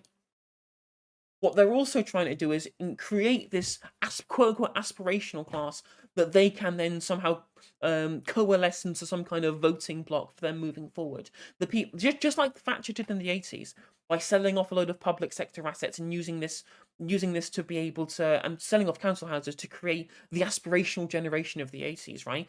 Who then became, the red conservative voters that we have now, the homeowners who are most likely to be able to change from Labour to Conservatives through that public sector sell-off. They're trying to do this through the financial services sector and through all of these benefits to people who don't do any fucking work. That's what they're trying to do now with the policy platform that they're getting here. They're trying to make it easier to be able to exploit workers. So if you want to quote unquote start a small business, and then by not having to work, you rely on the working time directive by making sure that there's going to be easier to exploit your own workforce to be able to get them to do what you want to do. That feeds into that kind of aspirational class type stuff. But as I've said, does this lead to overall economic growth? No. Does it lead to a happier society? Absolutely not. Does it lead to a more cohesive society? No bloody chance, right? And to put the final nail in the coffin here, right, as well as the kind of ghoulish cut on benefits and cut to the working time directive, if we actually look at the country that we live in, Britain and the US are poor societies with some very rich people. This article by John Byrne Murdoch in the Financial Times. Actually, the FT has been a rare source of actual kind of centrist journalism here. Like the only people who seem to be taking objective look at the economy of this country, unlike the sycophancy that you get from every other outlet, including the bloody Guardian, right? Polly Toynbee, Labour should be rubbing their hands looking at the economic ruin that Liz Truss is going to do, whereas actual people who I disagree with them politically, but at least like this Byrne Murdoch person, he seems to actually care about the overall effective utility of a policy platform rather than the actual, rather than think tanks, rather than media outlets who just exist to manufacture consent of the people towards making rich people richer at the expense of everybody else, right? Which is surprising. I'm defending the Financial Times here. What world are we living in? Like last week defending Meghan Markle and Prince Harry. Then today, I'm also saying that George Osborne is better than somebody else, and now also commending the Financial Times. We live in a bizarro world where our society is so screwed that these are the people that I feel like I need to praise. But anyway, where would you rather live? A society where the rich are extraordinarily rich and the poor are very poor, the one where the rich are merely very well off, but even those on the lowest incomes enjoy a decent standard of living. Now, the crux of this as well is, right, there are studies that will show you as well that a society with more equal incomes, like a market economy with more equal incomes, functions better as people are less likely to want to make economic decisions based on necessity and are more likely to make economic decisions based upon wants rather than need, right? So people are more likely to consume in a manner that most befits their own personal goals rather than just continually consuming necessities. I've talked a load of times about how privatization of these necessary and elastic markets is economically ruinous, because it means that people can't consume in the way they want to anymore, because it's really easy to scalp money out of people by having monopoly ownership over natural monopolies, and things with elastic demand, things you have to have, like housing, utilities, etc., you can easily make huge amounts of money because they can't not pay. Like, you can't not pay for a house, you can't not pay your energy bills, you can't not pay any of this, you have to actually pay these things, right?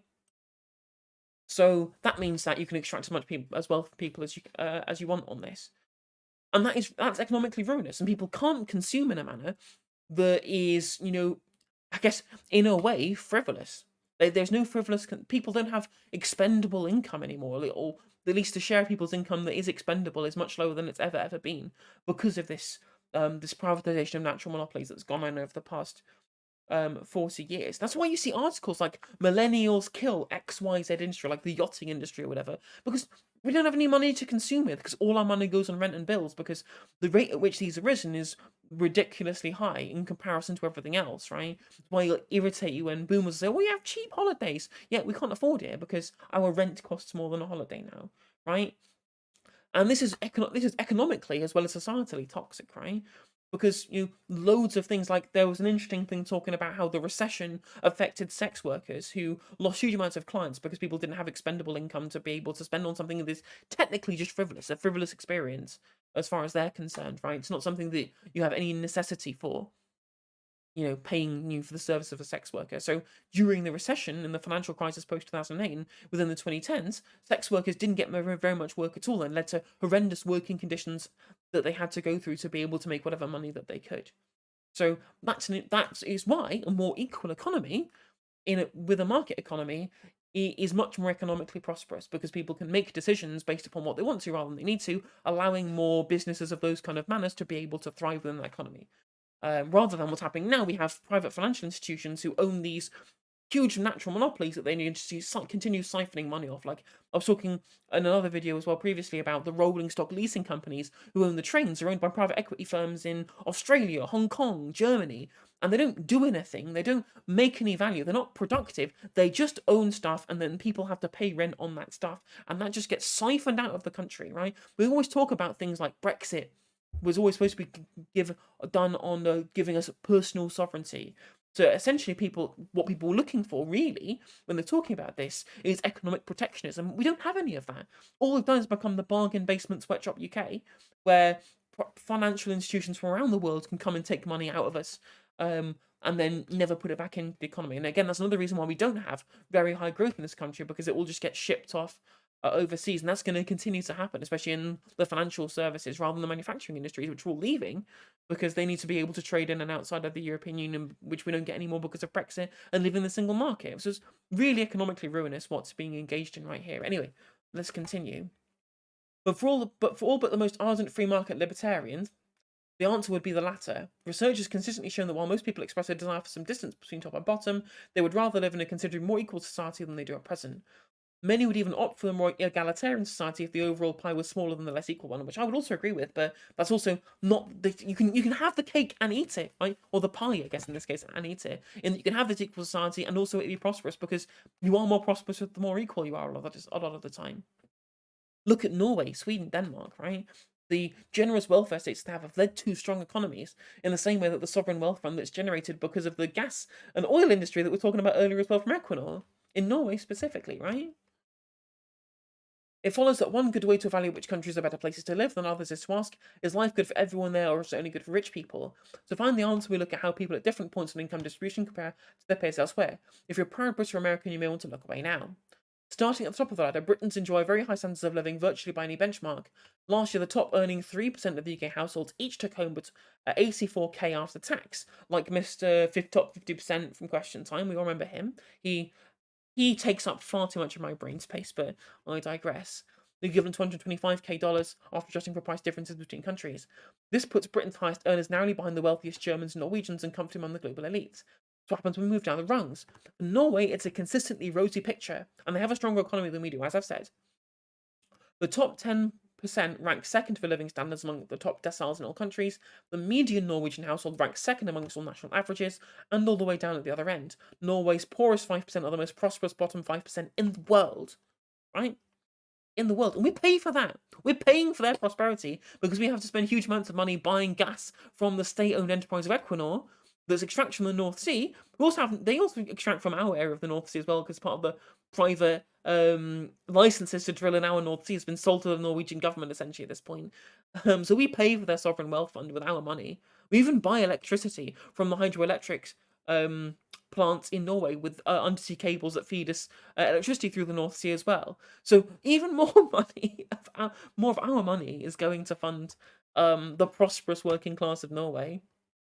In Britain, it's a different story. While the top earners rank 5th, the average household ranks 12th, and the poorest 5% rank 15th. Far from simply losing touch with their Western European peers, last year the lowest earning bracket of British households had a standard of living that was 20% weaker than their counterparts in Slovenia, the grand former Yugoslav state of Slovenia. We stand Slavoj Žižek. And in the middle, it's a similar story. In 2007, the average UK household was 8% worse off than its peers in northwestern Europe, while that deficit has since ballooned to a record 20%. Fucking hell. On present trends, the average Slovenian household will be better off than its British counterpart by 2024, and the average Polish family will move ahead before the end of the decade. A country in desperate need of migrant labour may soon have to ask new arrivals to take a pay cut rather than a pay rise, which is the reason which was driving a lot of immigration previously. And across the Atlantic, it is the same story as well. To be clear, the US data show that both broad-based growth and the equal distribution of the proceeds matter for well-being. 5 years of healthy pre-pandemic growth in US living standards across the distribution lifted all boats, a trend that was conspicuously absent in the UK. Like, we're literally less equal than the United States at this point, right? I mean, we look at, like, the out-of-pocket healthcare costs being paid by the UK, like, they're almost as high as the US now because of what the Tories have done to the NHS. Like, I have to pay for private healthcare. Like, do you think I grew these tits on the NHS? No, mate. I had to pay for them by going private with my HRT. Redistributing the gains more evenly would have more Norway's inequality gradient on the US and the poorest of almost every other country on the planet. Kevin Logan with the raid of 53. Welcome to the Injustice stream, everybody. Hope everyone's doing well. Make sure you click my face down there to be on the stream, or just press F5. Thank you very much for the follow, Radio Yerevan. Welcome to the Justice stream.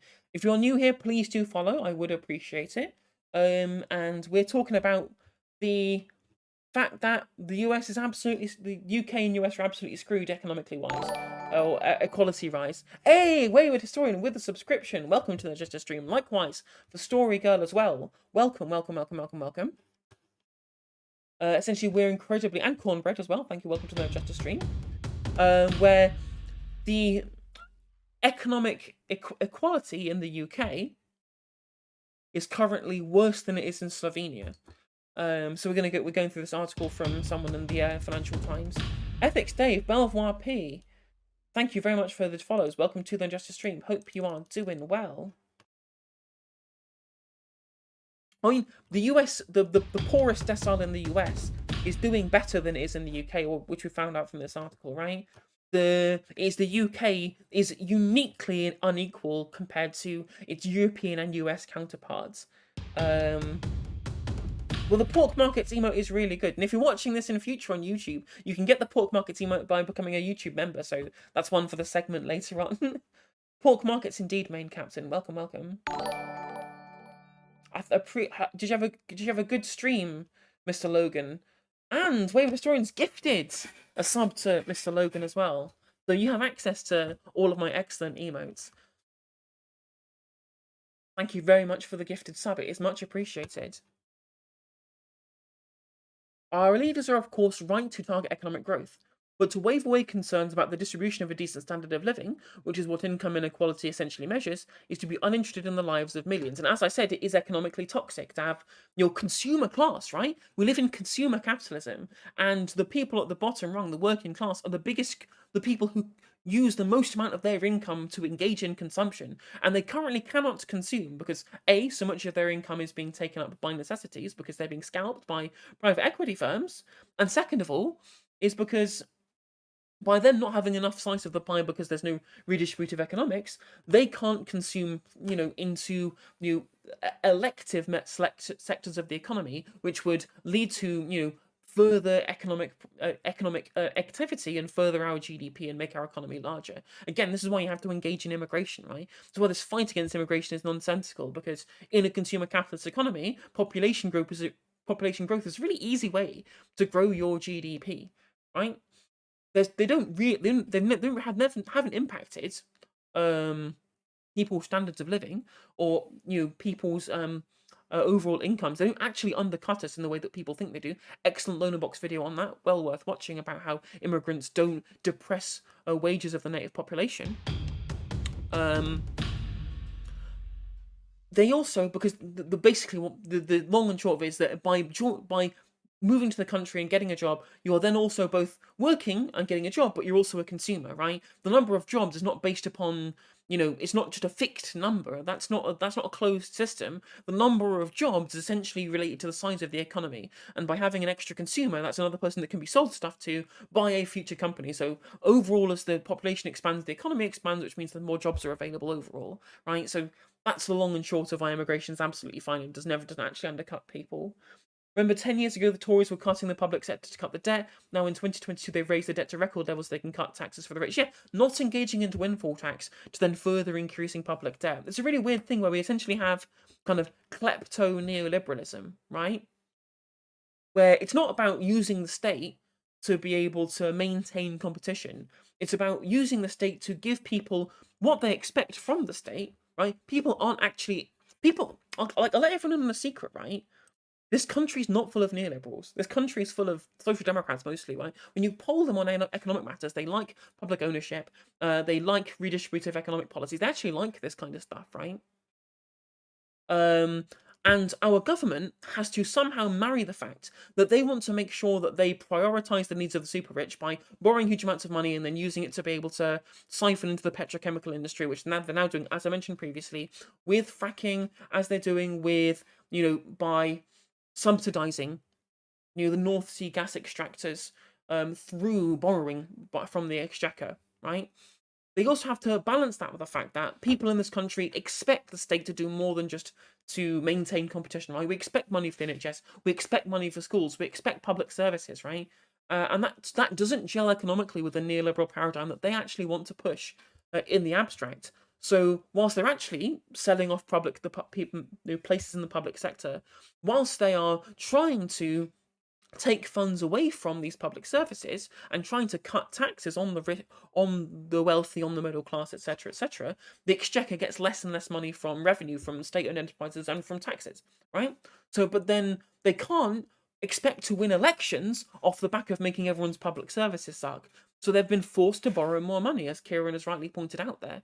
So they are walking a really thin line between their own economic orthodoxy and the expectation of the public that can allow them to win an election. This understanding that they're somehow going to be economically prudent, even though they haven't been, right? But to be fair, there's nothing wrong with public sector debt. Really isn't anything wrong with borrowing money, as long as using it to invest in infrastructure. But that's not what's happening.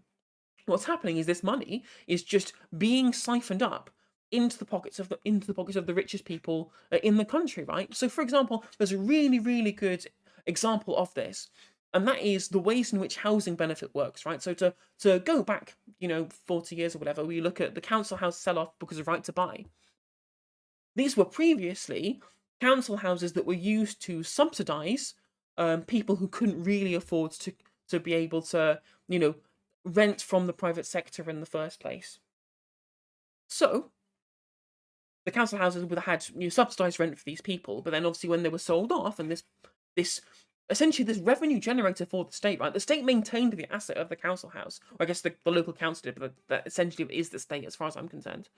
Would then be able to generate revenue, even though it's not huge amounts of revenue because it's a subsidised rents, they would still be able to generate some amount of revenue whilst maintaining the asset as well. Essentially becoming the same way that a landlord uses capital to be able to generate more capital without being productive. But if the state does it, they can then spend that money to be able to do better public services and be able to expand the housing, etc., etc., etc., in a way that is sustainable and affordable for the people on the bottom rung of the ladder.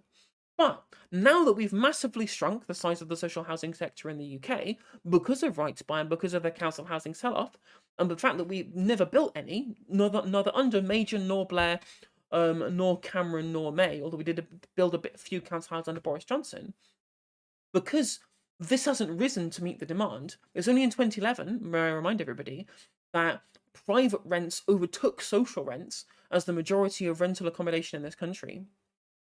This financialization of housing as a commodity, as we've seen, has allowed house prices to rise because of the electoral block of council house recipients from right to buy that have then been pandered to by Conservative and then Labour and then Conservative governments successively because they needed to rely on this big block of voters to win elections. That's continued to inflate the price of housing, which, as the price of housing has been inflated, which will continue to inflate because of the stamp duty cut that Liz Truss is proposing now to benefit, rich people in general, but homeowners at the very least, right? Who are rich in comparison to the vast majority of people in this country. The rents have risen so much so that they're now unaffordable for huge amounts of people. So what we do now is that the exchequer has to pay out money in housing benefit to people to pay extortionate rents they otherwise couldn't have afforded because the market hasn't corrected, because there's no need for the market to correct. Because the demand is completely inelastic. People need a place to live. So the market does not need to ever correct because the demand can't really change, right? The demand on the supply, whereas the supply is reasonably inelastic but can be changed. The demand is fixed based upon the population. So much so that the price hasn't gone down, but people can't be homeless, and the government's got essentially a social contract role to deal with the homelessness epidemic, right? What they now do is the exchequer has to pay out money in housing benefit, huge amounts of money, right? Rather than owning the asset and being able to subsidise people's rents through council housing and through housing associations, now what we have instead is paying out huge amounts of money in housing benefit for houses that are more expensive than they should be because they've marketised a natural monopoly, That money then gets put into the hands of private landlords that they put back into the housing sector to invest further inflating the market, further making the rents higher that people can't further afford, so the Exchequer has to spend more money in housing benefit. Whereas they previously owned the asset and were able to use that for a profit, we're now spending huge amounts of money just essentially propping up the business model of private landlords. Which is, again, it's klepto neoliberalism. The Exchequer's having to borrow more money, right? Because they're not raising taxes, they're not raising capital gains tax, for example, and we're not getting the corporation tax rise, again, that we were promised, then the Exchequer's not going to have enough money to be able to then actually go back and have the money to pay out of this housing benefit, which is only going to be paid off more and more and more and more as house prices continue to inflate. Because of the nature of this market, they have to continue to inflate, because you cannot risk your voter base going into negative equity lest you lose the next election. So this cyclical system makes no bloody sense, and is continuing further Tory economic policy that will never ever bring down the deficit, because people expect the state to pick up the tab, just like they're doing with the energy crisis, just like they're doing with the housing crisis, and just like they will do with every crisis to come, right? But they do not believe in wealth taxes and increasing taxes and state-owned enterprises because they're all neoliberals. So we're in the worst of both worlds, where we can't have a larger state or a larger set of state-owned enterprises or a larger taxable income because they don't want it, but the state also provides a bunch of things that the people of the country, absolutely expect. So we just have to continue inflating the deficit from the supposedly financially prudent party of the two, right? Tony Blair may have been a shit, and Gordon Brown may have been a bad economic manager, but at least they knew basic stuff like this. They couldn't just rely on continued borrowing. I would prefer they did engage in PFIs to fund public services at that time.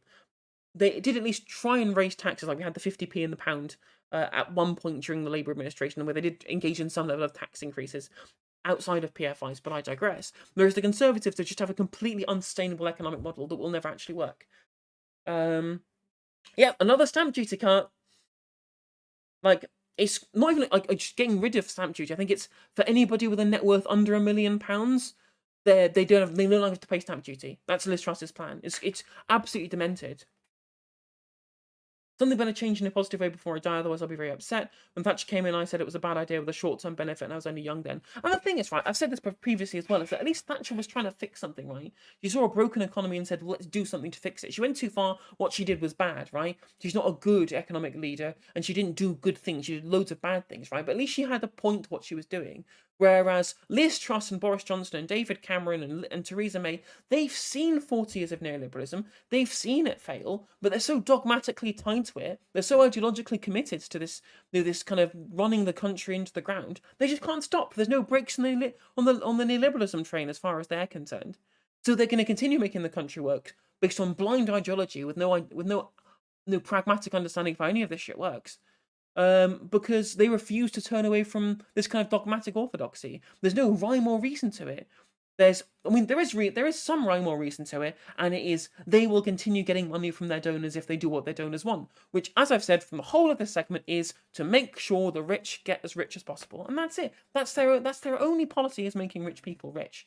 Nothing good is going to come out of any of this.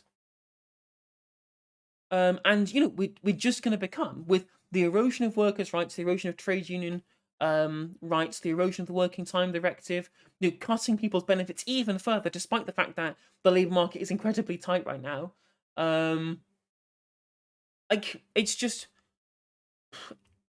It's nonsensical. It's completely nonsensical. Yeah, they're just a bunch of ideologists, and we're going to be the sweatshop of Europe at this point. Like, how long? At what point are we going to end up like Bangladesh, where we just have essentially? Well, we have a monarchy already. So we're basically all serfs, right? At this point, to be honest, subjects of the Queen. Like, what point are we going to be actual literal serfs?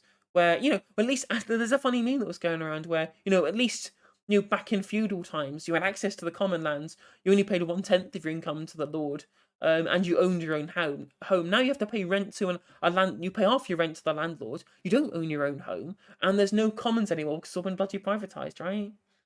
40 years later, media talking about trickle-down economics like it's a new thing. It's absolute nonsense. Like the idea that trickle-down economics, quote unquote, hasn't been the majoritarian economic policy of every single government since Thatcher, both Labour and Conservative alike, right? People refuse to criticise Blair in the same way. Like, he was better, but he didn't fix the problems, right? You put a PI-shaped sticking plaster over the top of all the problems of neoliberalism, and then all these problems are now coming home to roost, right? But yeah, I'm very scared for the future of this country. Very, very worrisome. Which doesn't really bear thinking about. Also, future YouTube viewers, if you enjoyed this segment, which I will upload to YouTube after the stream, you can like, comment, and subscribe. If you click the bell, it'll notify you when I go live, and you'll also become a member on YouTube for 99p to get access to the wonderful chat emotes that you'll have seen down that side and then sometimes down that side, depending on where the chat is, from people on Twitch, because YouTube people get the same emotes, but for cheaper. So thanks to everyone who subscribed on Twitch during the stream, yeah, but with regards to YouTube viewers in future, I will see you on the next segment. Capitalism is so innovative, it almost figured out housing. We really are close, people. I know, right? The crazy thing, nowhere is sensibly, it's never ever expected. And the thing is as well, is that this is such a like. You look, when we were building, hundreds of thousands of council houses a year, in the even in the early 1970s, this was Ed Heath. This was a conservative government that was building huge amounts of council houses, right? Like, this quote unquote fiscal prudence that they claim that they had, that's at least a defensible claim of the conservative governments of the post-war period before Thatcher, right? Who engaged in the slum clearance post-war? Conservative governments who then built huge amount of towns to be able to house the income time, right? This idea of a conservative government that's entirely beholden to this kind of oligarchic political elite. This is a new thing. This is a really new phenomenon, right? And likewise with the Labour Party, it's a really great Peter Oborn bit, which actually, fuck it, we'll watch now. Let me turn my earphones back on.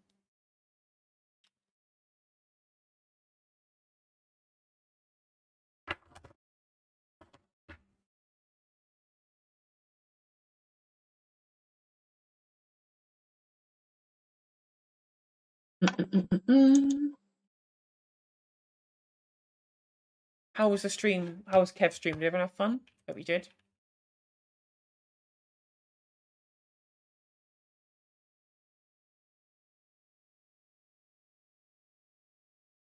Actually, I posted it on TikTok. We'll watch it there, because then I might not get copyright striked.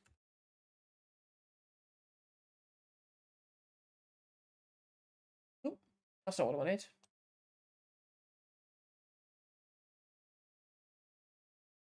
Stopping poverty and austerity so more people can sub in future. That's the Hassan Piker business model, isn't it?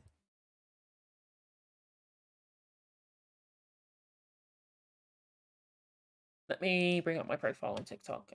Fingers crossed YouTube will not copyright strike me for this one, because it's from Charlie Brooker's Newswipe, but we'll see, we'll see. Where is it? Where's he gone?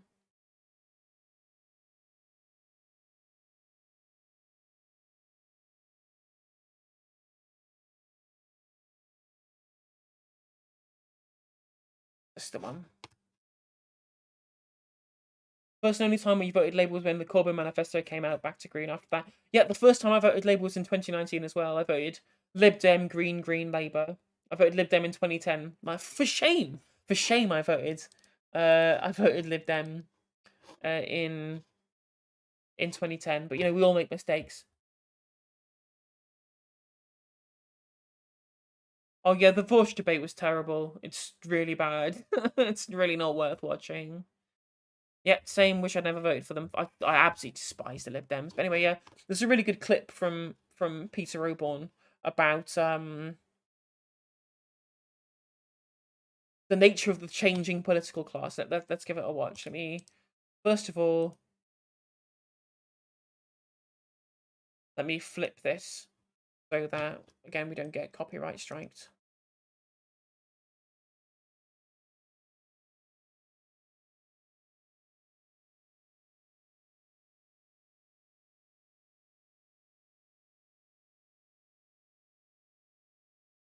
political reporting 20, 15 years ago. I thought that MPs went in to serve the public good. What I came to realise, the core thing which happened in the House of Commons was not opposition, but collusion. The MPs of rival parties have far more in common with each other than they have in common with ordinary members of the public. That in fact they are, to a large extent, engaged on a... Like, I genuinely would have voted Corbyn in 2017, but I was living in, and I actually would have voted Labour in 2015 as well. Like, actually, genuinely at the time, in 2015 and 2017, I only voted Green specifically because I lived in such horrendously safe Labour seats. I thought I might as well lend my vote to a smaller party just to bump up the numbers, to give more weight for the more weight to the claim for voter reform. I was living in 2015. I was living in Manchester South Gorton, which is the safest Labour, which was at the time the safest Labour seat in the country. It was Gerald Kaufman's old seat. So much so that the Greens came second, with Labour with like a 35,000 vote majority or something like that. And then in 2017, I was in Manchester Central, which was Lucy Powell's seat. Again, incredibly safe. So I just voted Green both times. But I think I was so sold on the Corbyn project in 2019, I just felt compelled to vote for them even again, though Manchester Central being such a safe seat that it was. A conspiracy against the public. I'll give you an example. When Jackie Smith was caught up in her expenses controversy a few weeks ago, which looked very odd to ordinary members of the public, when she went into Home Office questions, and the Home Secretary took questions, there wasn't a single question from the Tory opposition or from the Liberal Democrats about her very peculiar expenses arrangements. And that is because attacking either party on expenses issues is like using an area weapon, i.e. it's going to destroy or kill off personnel on both sides. Labour now no longer would attack a Tory who's bent because there's too much at stake. If you go back a generation or two, people who came into the Commons, whether from the left or the right, the primary objective was to serve the country or to serve their voters, not to make money for themselves. What is new is that the majority of people now coming into Parliament have sought politics as a career since leaving universities. And therefore what we see is the use of the House of Commons, use of MPs' allowances, the use of political connections as a way of making a huge sum of money. Very interesting. And that's the issue essentially with our politics, is there's just this... The material interests of the political class are not aligned with everybody else. Doesn't matter what party you're from, if you are part of the political class, you do not have the same material interests as everybody else. These are completely divergent. So expecting, some level of sincerity from them or some kind of actual new desire to help the public good, that just doesn't happen. To watch what happens to former ministers. Let's have a look at Tony Blair. He's gone off to work for an American investment bank. He earns millions of pounds of money for that, giving very high-level consultancy about how to link business and politics. John Major, Blair's predecessor, joined the Carlyle Group, a very, very secretive, little-known organisation linked to the Bush family. Whose whole sort of raison d'etre is to make money out of government privatisations and contracts. What it does... Well, that's always been the case, right? It's interesting as well, like, Peter Roborn used to be the political editor for The Telegraph, and then also moved on to the Daily Mail as well. Like, he's a dyed-in-the-wool conservative, and he's radically changed his positions over time. This is probably the kind of the tipping point. The tipping point was when the Telegraph refused to run a piece on HSBC because they're an advertiser, and by running that story, it would harm their own bottom line. I was like, well, do we actually care about the truth? Well, no, they only care about money. And that kind of precipitated his changing stance on the kind of political connections. There's a really excellent article by Peter Oborn in Middle East Eye about how he compared the kind of the Union Baron, quote unquote, days of the 1970s under Harold Wilson and James Callaghan to the neoliberal elite kind of paradigm that we have now, where huge numbers of where huge amounts of policy for Labour and the Tories is entirely governed by the money that they get from playing policy specifically to benefit wealthy donors, right? And he said he used to think that the unions were having being in control of the country was a terrible thing, but now he thinks that the neoliberal paradigm is much worse. And if you could choose between the 70s under Harold Wilson or the 2010s under David Cameron, he would choose the former, which I think is an interesting point of view. Is to cast doubt about the real integrity and independence of the advice these people are doing in office, because the people they're dealing with in office then come and give them jobs, incredibly well-paid jobs, afterwards. I mean, you look at someone like Chuka Ramona working in an investment bank now, Nick Clegg working at Facebook. These are ostensibly from progressive parties, right? Obviously, the Libertarians aren't, but people like to think that they are. And they're now out, making huge amounts of money for the worst people ever hope to meet. The political class funds party political activity in a completely different way to the system which prevailed after World War II. Because parties can't go to mass members anymore, there is one way they can use fund money, is by basically using that. And even someone like David Lammy, he gets huge amounts of money in speaking fees at places like Facebook and Google and all of these big tech companies. To the process of government and selling that to interested parties in the business world. You go to the annual conference of the governing party, it's much more like a corporate away day than a party conference. And so businessmen who want to acquire access to the Prime Minister can get it, but they have to pay for it. And you get the emergence of these rather sinister figures, lauded in the press, never exposed, these people who broker. They broker between big business and the politicians. They fixed the... He doesn't mention this person in this particular interview, but he does talk about it in his article of Middle East Eye. I'll name them. I don't know if you have the balls to put this on air.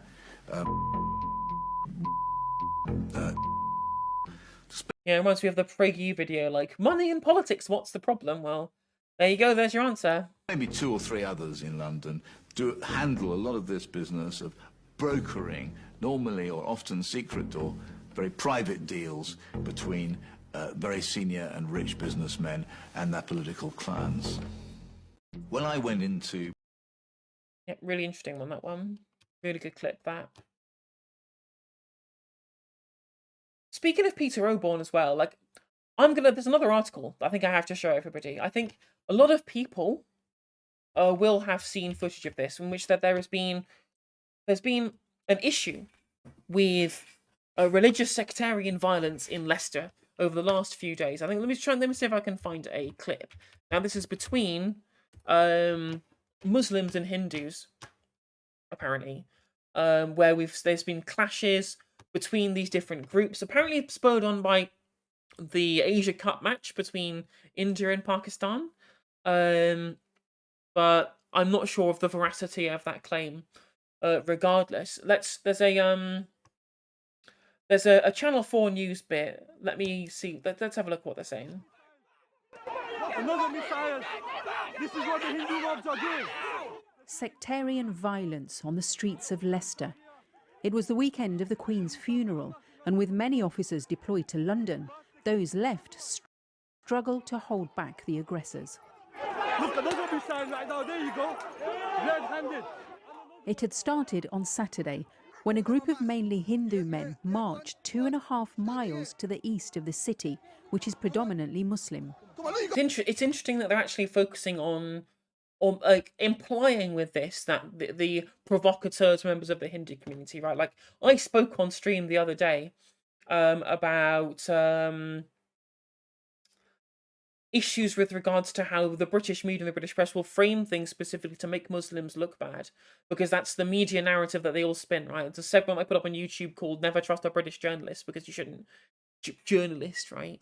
Because the ideological kind of groupthink of the media class in the UK is very anti-Muslim, because they know that it sells and it's really to manufacture consent against a minority to be able to put through other more kind of conservative policies that wouldn't get as much support by stealth, by having a scapegoat to blame when things go wrong, which they use Muslims for a lot. So it's interesting that Channel 4, as public broadcast service, as you see down there, you explicitly trying to make it clear in this particular video that the provocation was mainly from the kind of Hindu members of what's going on here.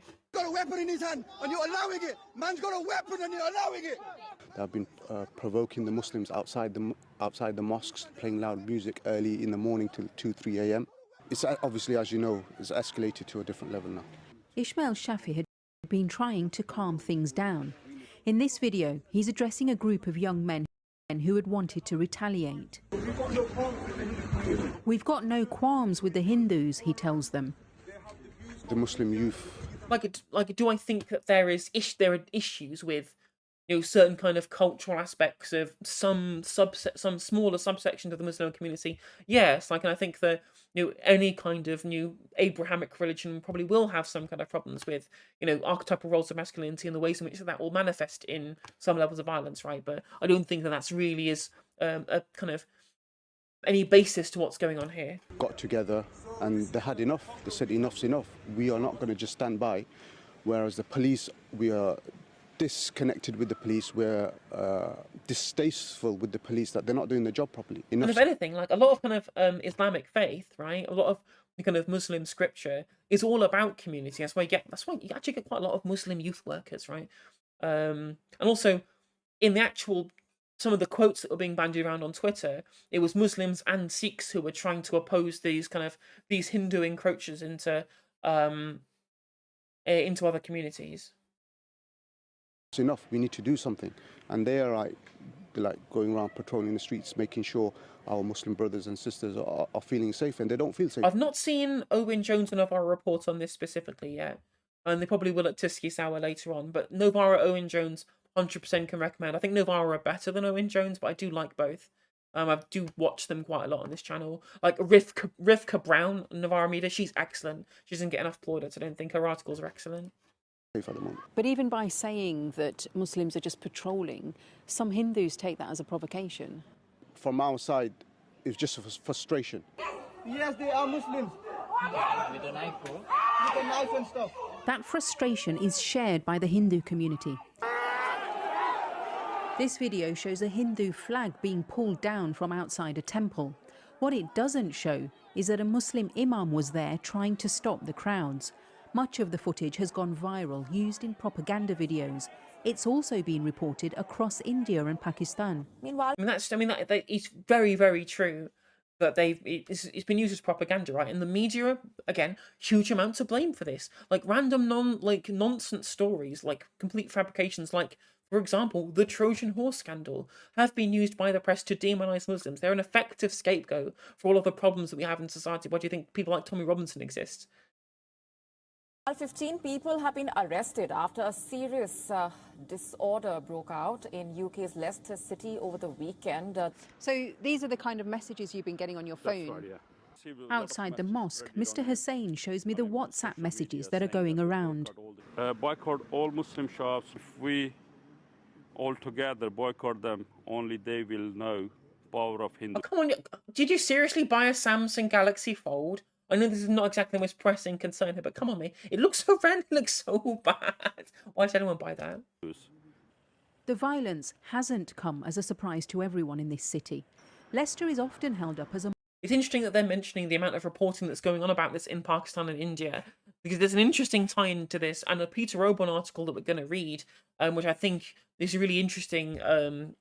There's a really interesting kind of wider political case about this at the moment. A model of integration, but is that view outdated? In recent years, a number of new communities have settled here, partly attracted by the city's prosperity. A small minority have been accused of bringing with them the politics of an extreme right-wing Hindu nationalism from India, or Hindutva. Channel 4 reporting on Hindutva. Ooh, okay. Maybe we're actually going to get properly solid reporting from a mainstream news outlet. Well, of course it's going to be Channel 4. Of all the mainstream news outlets who actually report on this proportionally, of course it's bloody Channel 4. Why do you think they wanted it privatised? Ideology. Although it's been widely reported that the initial violence was sparked by a cricket match, that's not what's going on in this city. The tensions have been bubbling away for some months now. The police and the local authorities have been accused by some residents of failing to understand what's going on here. There's evidence that some of these groups from across the country had organised coaches of supporters to travel to Leicester during the disorder. Of 47 arrests, over Yeah, 100% sensibilium, yeah. half were of people who... Again, it just goes back to what I was saying about all the journalists getting mad at the New York Times for reporting basic facts about what's happening in the UK, right? Because the right wing, the press is so ideologically captured by the right wing in this country. There are some things that just don't get reported ever. So it's only ever a foreign news coverage of it. Who live outside the city. I don't think we have been slow to respond to these incidents. We've got a dedicated investigation team wrapped across all of them. There's significant body-worn videos, CCTV, online imagery that we're working our way through. Today, a joint statement was issued by Hindu and Muslim residents. We arrived in the city together. We faced the same challenges together. We fought off racist haters together. So what's interesting when you actually look at the religious leaders of both of these communities, they both abhor what's going on, right? These, the kind of radical nationalist groups are not that connected to the religious precepts of the different religions that are or religious communities that are coming at loggerheads here, right? This is about nationalism.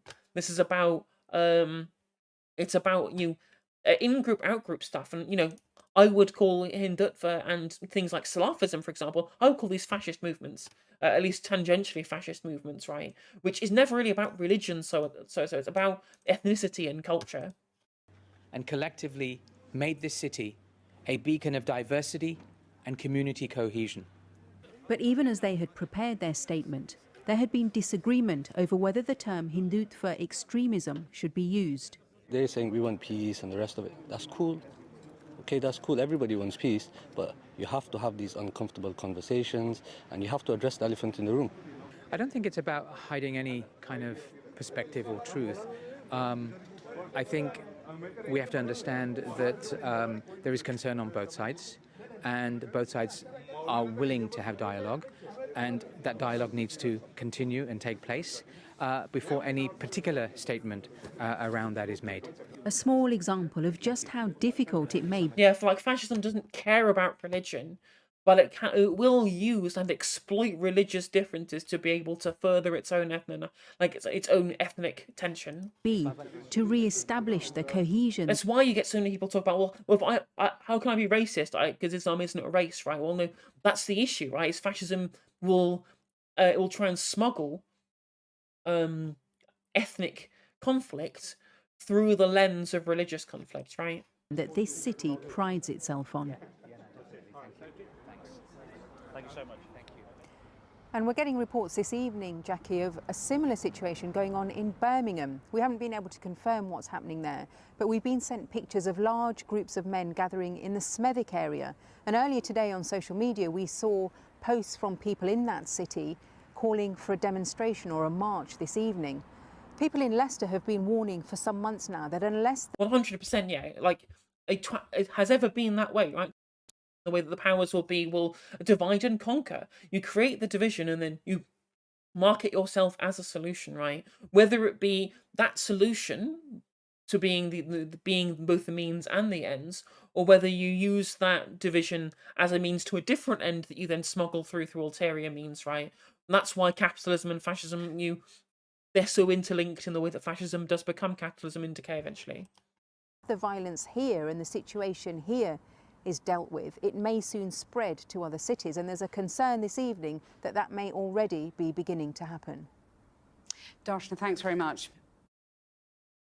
That's pretty good coverage by Channel 4 there, but there's a Peter Oborne article in Middle East Eye, because of course it is, because it's Peter Oborne and he's based, which does, again, it explains this issue.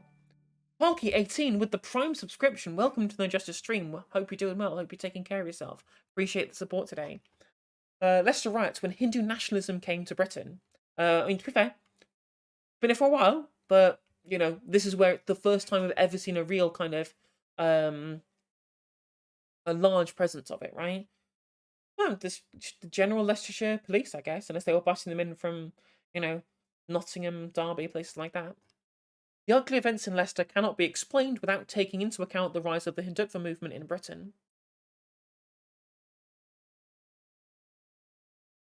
Hindus on one side, Muslims on the other.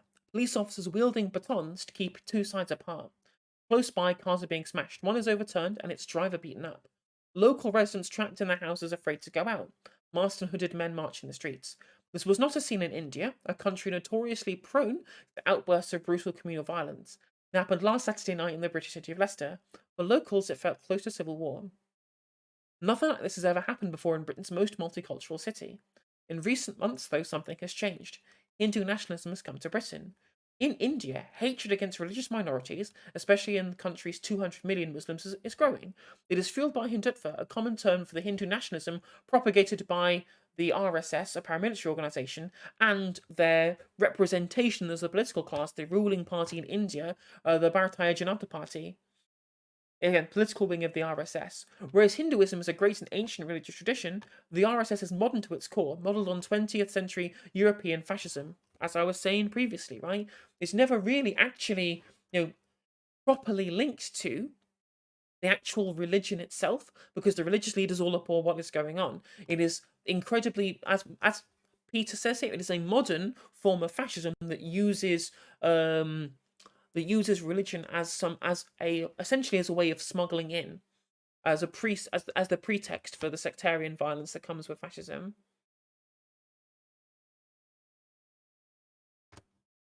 Where today the Hindutva vision to forge India into a Hindu rather than religiously plural nation is closer than ever to being realised. In India, this has meant death, terror, and destruction, much of it involving attacks on Muslims.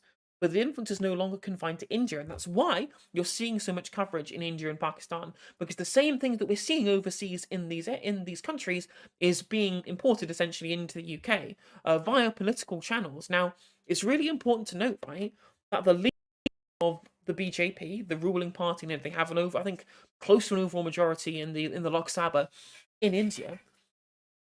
Narendra Modi, the arch-fascist himself, one of the most dangerous political leaders in the world today, as far as I'm concerned, like much more dangerous than Xi Jinping, for example, in my mind, is the one who's driving this sectarian and ethnic violence to try and create this Hindu ethnic state.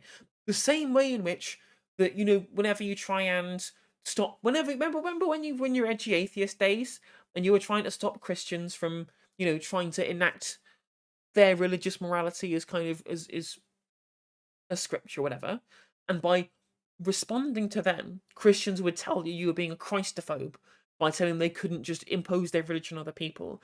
There's a really big rise, especially like Indian Twitter, of people being called Hindu-phobes or urban Naxals. There's even an anti-communist branch of Hindutva as well, right? Using the Red Scare to try and push people against community organising from leftist elements in, I think it's northeast India and places like that. But by criticising Hindutva, you get called a Hindu-phobe.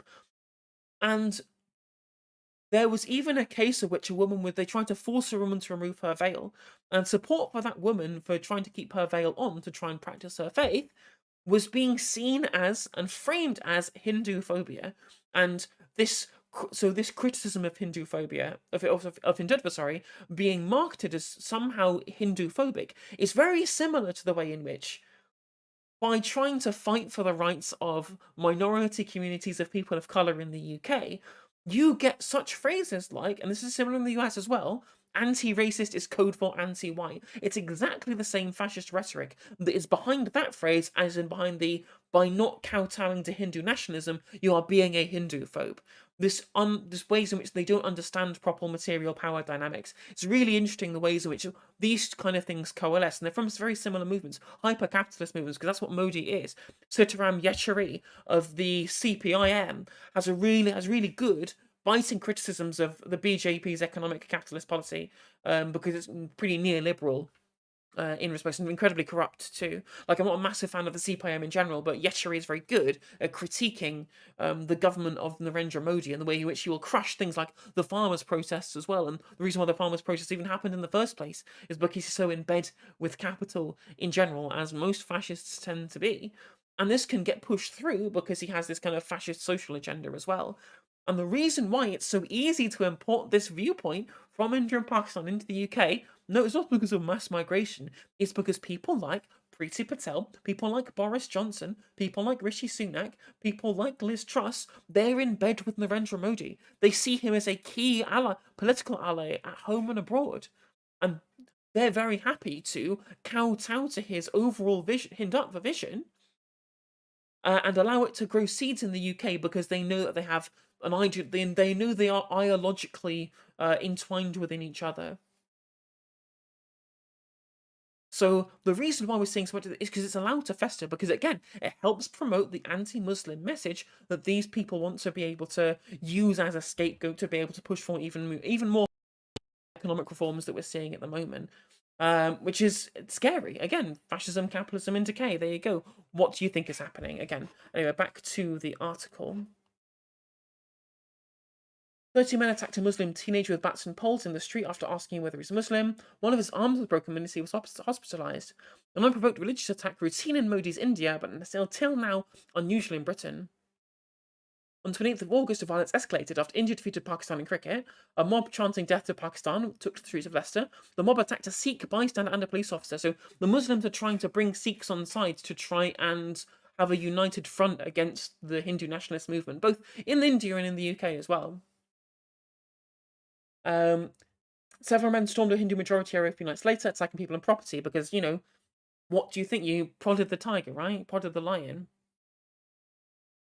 Capitalism thrives under conflict because it is by nature a society that breeds conflict between people with differing material interests, or conflict within a market. A market is necessarily breeds some level of conflict, no matter which kind of mode of production that you have underpinning that market. It is naturally a system of conflict because you're trying to compete with each other to be able to buy and sell goods and services and products and commodities.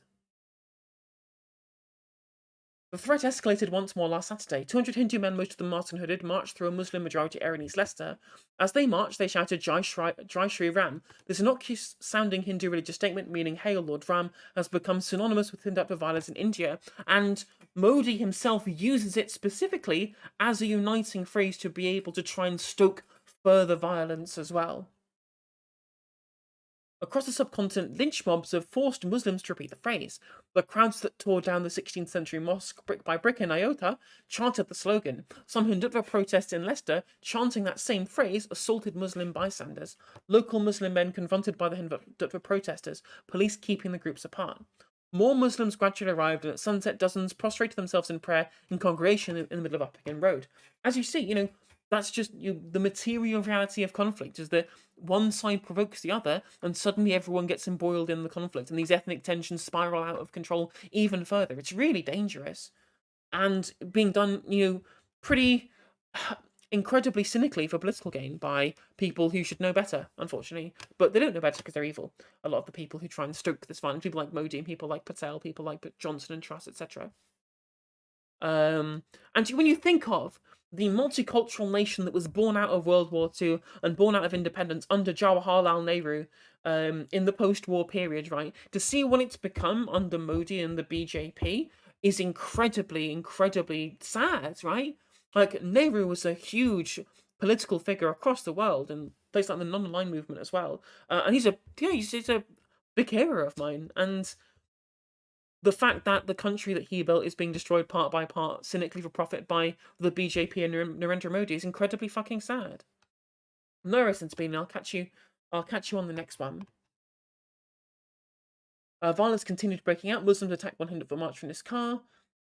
Police managed to disperse the crowds, but more violence erupted the following evening.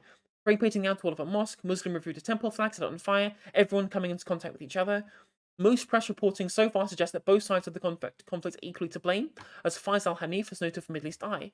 It must be stressed that the picture is confused, and there have been horrifying Muslim assaults on Hindus. But the ugly events of this summer cannot be explained without taking into account the rise of Hindutva movement in Britain. As we saw in the Channel 4 reports, it was not just Peter Oborne saying this, right? There's just one person's article, one person's point of view. But Channel 4 are also reporting in a similar fashion, so there is at least, some front of people who are not trying to make this a Muslim issue, which people like Nigel Farage on Twitter explicitly saying this is a failure of multiculturalism. No, it is explicitly, ethnic Puritans like Nigel Farage and Narendra Modi, two different colours of the same coin, right? They both have very, very similar ideologies, both pro-capitalist and both pro-ethnic tension and essentially pro-ethno-state, right? Both Farage and Modi, right? They both have very, very similar ideologies, and so they both have an incredibly. They both are incentivized to make sure that these things that are happening are used to demonize Muslims, demonize the idea of a multiculture, to try and further ethnic tensions, to create the ethno-state that they so desire, right? So trying to make this a Muslim problem, because that's the whole cultural narrative, is really useful for people like Farage and Modi, despite the fact that it's not even the case, right? It's not Hindu phobia that's causing this. It is fascism driven by people like the Hindutva movement and people like white nationalists, like people like Tommy Robinson and Nigel Farage. It's no different. No different.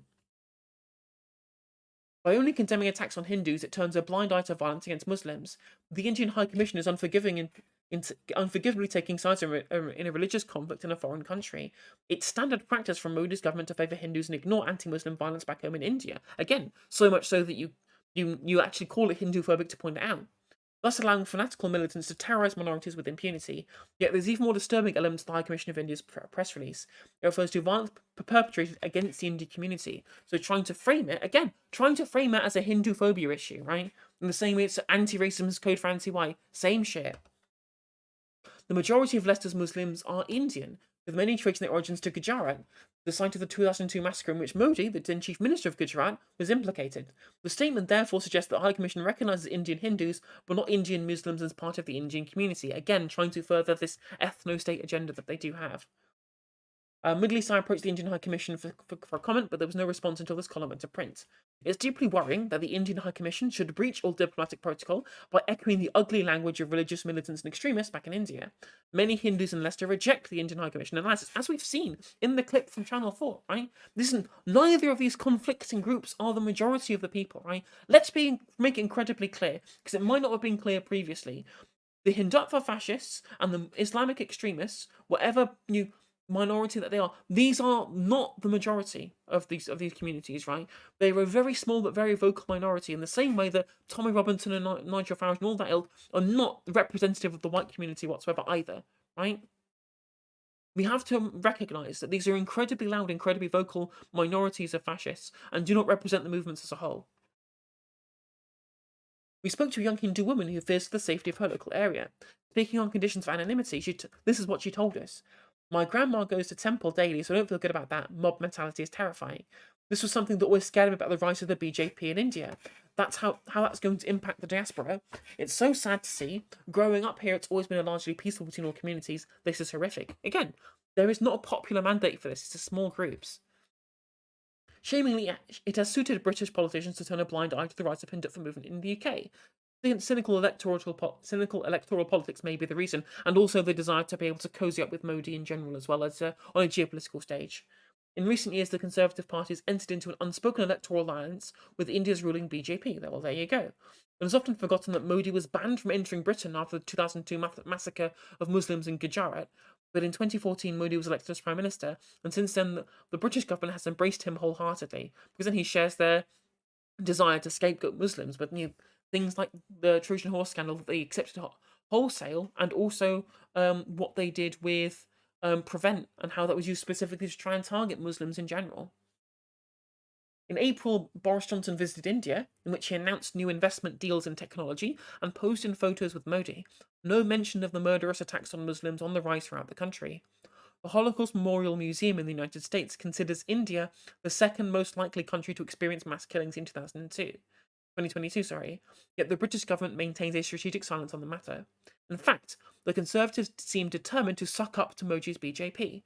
In May, a delegation of Indian opposition politicians were received at a reception in the British Parliament. Conservative MPs were noticeably absent, according to a report in The Guardian. I did not know this. That's crazy. Oh, it's the octopus. Oh, I don't want to read an octopus article.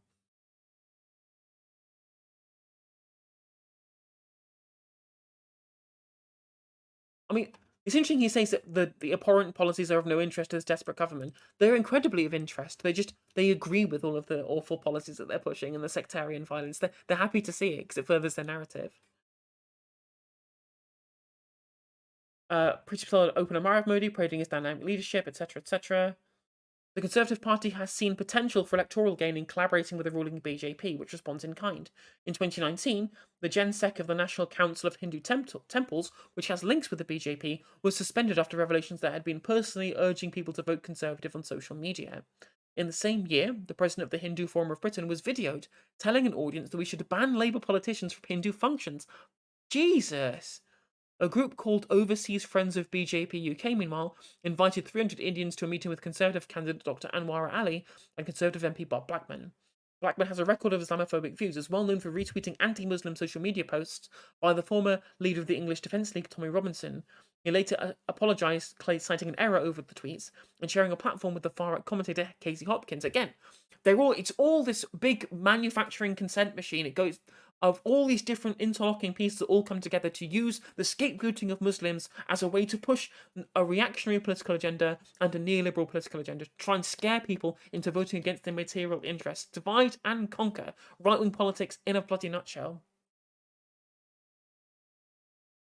In 2018, Blackman hosted a Hindu nationalist leader in Parliament who called on the UN to control the Muslim birth rate all over the world. Yeah, you see, like, people might say that calling people fascists is inflammatory language. Well, there you go.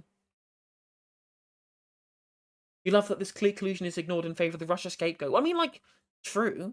I mean, there is definitely, obviously, there's huge amount of links between the Conservative Party and Russian oligarchs, and the issue with issues we have in London with, Russian oligarch money that is used to essentially use London as essentially the biggest kind of money laundering scam, especially with property. But this idea that Russia is this big scary thing that's intervening into our political fabric, as opposed to this consent manufacturing machine to try and demonize, even further demonize minority. Again, the thing that's happening to try and demonize Muslims is exactly what you're seeing happening to trans people right now as well. Media want to use people as a divide and conquer scapegoat to try and move people to voting for conservative economic policy by using conservative social policy as the buy-in, as the entry point, right? Yes, exactly. Russia is just a bogeyman. That's absolutely right, yeah.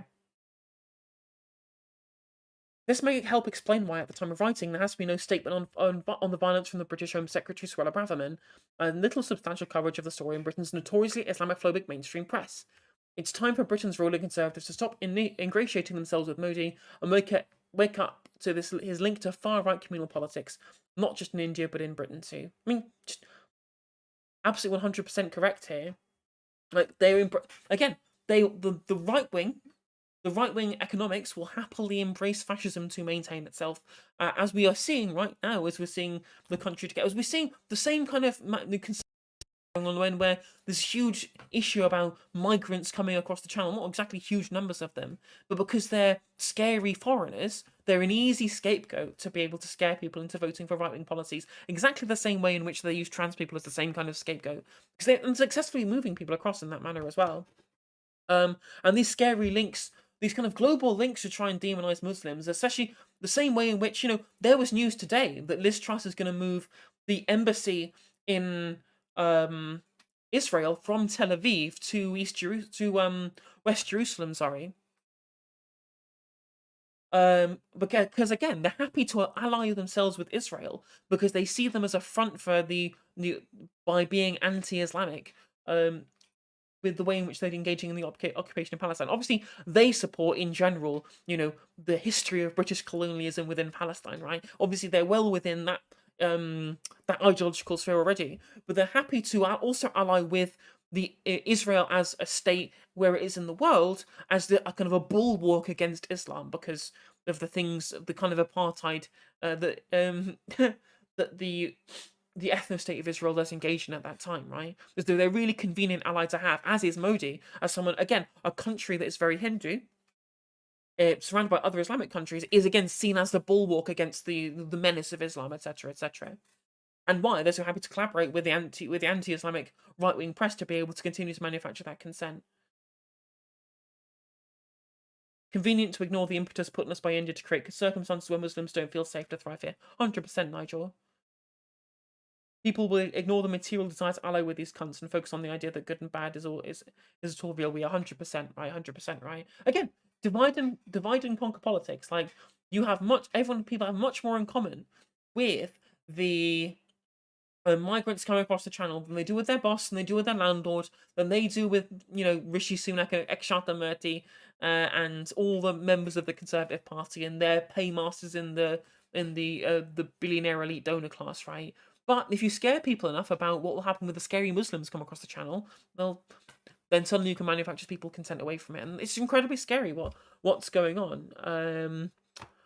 And I don't have very high hopes for the future. Future YouTube viewers, if you enjoyed this segment, then you can subscribe and like the video and leave a comment down below to help this video in the algorithm. If you're a YouTube viewer as well, you can become a member for 99p. You get access to all the Twitch emotes. Twitch viewers, you can subscribe for $2.99 during September to get access to all the emotes as well. And if you click the bell, it'll notify you when I go live too. And future YouTube viewers, I will catch you on the next segment. Yeah, it's pretty scary, this stuff.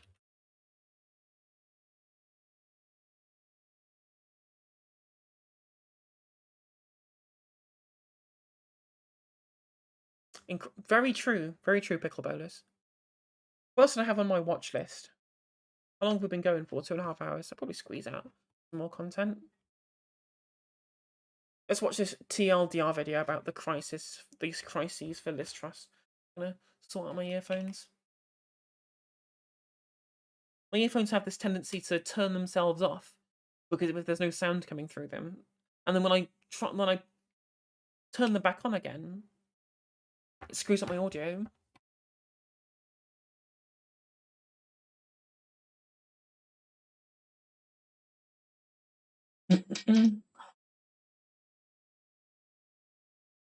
Attempting to force everyone to focus on class, people will look at the perceived wokeness of the current cabinet skin colour choices, not the fact they're all fucking plutocrats. All they care about is accumulation. 100%, Nigel. That's why, again, I was speaking on this earlier on stream before you turned up as well. The cost of living crisis and things like that is the ideal radicalisation moment for the politically uninitiated. So things like the Enough is Enough rallies, Don't Pay UK, all of these mass movements of people, there's a great way to get people involved in left-wing politics who would otherwise be completely politically disengaged, right? Because they can see their own material conditions deteriorating in front of their very eyes, and with a government that doesn't care about them and isn't doing anything to help them at all, and an economic system that's set up against their own interests, right? You can win these people over who previously would have been uninitiated. We spend far too much time trying to bring over indoctrinated liberals who'd never actually properly ally with you on your left-wing principles because they were fucking brain poisoned by Brexit or some shit. These people are not people you should be humiliating these people just the same way you humiliate right-wingers. We should be focused on the political uninitiated and bring them into left-wing political movements. Are you 100% correct? Right, let's watch this TLDR video. The death of the Queen rocked Britain, with many taking part in events and queues to demonstrate their grief. In fact, just last week, new Prime Minister Liz Truss was almost totally taken out of the world of politics and forced to play a... Nigel, we were watching a Corbyn segment earlier on today where he was talking about how the case for socialism has never been stronger, and I was like, yeah, the bulwark against socialism is ironically social democracy, right? By humanising capitalism so that everyone's living standards are as high as possible. As I was in the previous segment after that as well, where we were looking at the ways in which higher levels of income equality lead to stronger economies and more happy populaces, right? So the social democracies of like the Nordic countries or whatever make it much easier to be able to maintain capitalism, because if you don't maintain capitalism that way and you create a disenfranchised underclass, it leads to revolution, right? So the bulwark against socialism is social democracy. A supporting role to His Majesty the King in leading the public through a very... Why does Jack speak so slowly? Jeez. Very tough national period. However, with the official mourning period over, politics will hopefully go back to normal, which means that Truss will need to start dealing with 4 different crises facing the country right now. So let's take a look at what problems Truss is facing and what she might actually do to fix them. So right off the bat, it looks like Truss is facing 4 main problems: the energy crisis, the inflation crisis, strikes, and an NHS crisis. So let's take them each in turn and have a look at what she might do this week to try and alleviate them. The energy crisis is without a doubt one of the most spoken about problems facing the country right now. The post-COVID surge in demand, combined with the war in Ukraine, increased energy costs massively. Countries are now desperately trying to cut Russia out of their energy supply chain, reducing supply while demand stays the same. Here in the UK, I have no idea how that woman graduated fucking Oxford. How did she get into Oxford? What the fuck is going on? Mechanism known as the energy price cap tries to limit the amount that individual households will have to pay for energy, but this itself is partly linked to the wholesale price of gas. As such, it's been predicted that this could rise to an excess of £5,000 next year without government intervention. Now, as Prime Minister, Boris Johnson refused to come up with a policy to alleviate the crisis, instead deciding that it should be left to his successor to deal with. Now, so far, Truss has promised to limit the energy price cap at £2,500, the price it's set to rise to in October. But to be clear, this doesn't actually mean that each household will pay no more than £2,500. It just means that that's what the average household will pay. And regardless, this is still a rise from last year's winter cap of £1,277. As such, some have criticised this plan, saying that it doesn't go far enough and isn't being targeted to the families who need it most. Additionally, Truss is planning to pay for some of this via borrowing, which some have claimed will cost about £100 billion, making the policy, according to some, the biggest fiscal intervention since the Second World War. For context, the cost of the NHS test and trace system was around £35 billion, and even this was ridiculed for its monumental cost. As such, there is a concern that this could have some serious, more long-term knock-on effects, such as making it harder for the UK government to borrow money in the future, or at least making borrowing money more expensive. I don't think it will do. Like, we'll probably also have a pretty high credit rating even so. Like, we have such a like a big economy. Like, people always want to lend to us. We're always a pretty stable guarantor for, new bonds and gilts. But the point we're trying to make here is that Truss has already taken the first step to alleviate the hurt caused by this crisis. But this isn't without controversy, and she'll still need to go further with this if she wants to fully cover the cost. Not least because it is so hard not to just casually drift into ableism. Businesses are not subject to the energy price cap and are currently facing an incredibly expensive winter, with many businesses reporting a 10-fold increase in prices. Now, it's like everyone kept talking about, Liz Truss is the 3rd female prime minister. Look how diverse the Conservative Party is. Not only is she the third female prime minister, just the first prime minister with brain damage. They're really looking at their diversity now. This week, it's expected that the Prime Minister will announce an emergency budget, and businesses will undoubtedly be hoping that this will contain some sort of support package for them, as well as potentially another plan for lower-income households in order to offer more targeted support. Regardless, this is only the first of the major crises facing Truss. Another issue contributing to the overarching meta-crisis that is the cost of living is the ridiculously high inflation rate. Roughly, inflation is about 9.9% in the UK, putting it at the highest rate in 40 years. The fact that people are spending more on energy, and the fact that everyday items cost about 10% more than they did a year ago, means that household budgets are being pushed to breaking point. So far, Truss hasn't made clear what her plan is to tackle inflation, although some have suggested that the energy price cap could take 4 or 5 percentage points off inflation. But the Prime Minister probably isn't relying on this alone in order to tackle inflation. Yeah, like, the state subsidy on energy prices will help inflation in the short term at the very least, but, they're also planning huge amounts of tax cuts, and also they're trying to reach further full employment, right, which will put even further inflationary pressures by increasing aggregate demand. We'll likely find out what her true plans are in the rumoured emergency budget later in the week, but for the moment, inflation remains a real concern for households. Moving on to the third crisis, strikes. As the aforementioned inflation crisis demonstrates, everyday items are getting more expensive, and workers are beginning to realise that their pay rises are not exceeding inflation, and as such, they're being given real-term pay cuts. Also, this graph here is misleading. This 4.1% figure also includes things like bankers' bonuses and things like that, right, etc. And in general, bonuses in the financial sector. If you actually look at overall real salary growth for people who actually work real jobs without bonuses, it's actually only 2% at the moment. Actually only 2% salary growth over this period. As a result, rail workers, barristers, dock hands, bus drivers, refuse collectors, Amazon employees, and journalists are all striking in an attempt to increase their pay. And this has a big impact on the wider economy and the day-to-day functioning of the country as a whole. Truss has, on a number of occasions, indicated that she's a great admirer of former Prime Minister Margaret Thatcher, and there are literally wearing the same clothes. Indeed, a number of parallels between her and the Iron Lady, most notably on the economy. And Thatcher is perhaps most famous for her view of unions in the 1980s and her crackdown on them. As with Thatcher, Truss has promised that she'll start cracking down on strikes. Now, this could result in fewer strikes, or it could stoke the fire even further, but only time will tell. Moving on to the last crisis that Truss will have to deal with, the NHS crisis. In a nutshell, I feel like if she goes scorched earth on the unions, there will be some kind of mass walkout. Maybe not a general strike, but definitely the TUC will there'll be coordinated strikes by the TUC almost certainly. Especially considering how much allyship there now is between Unite, CW and RMT.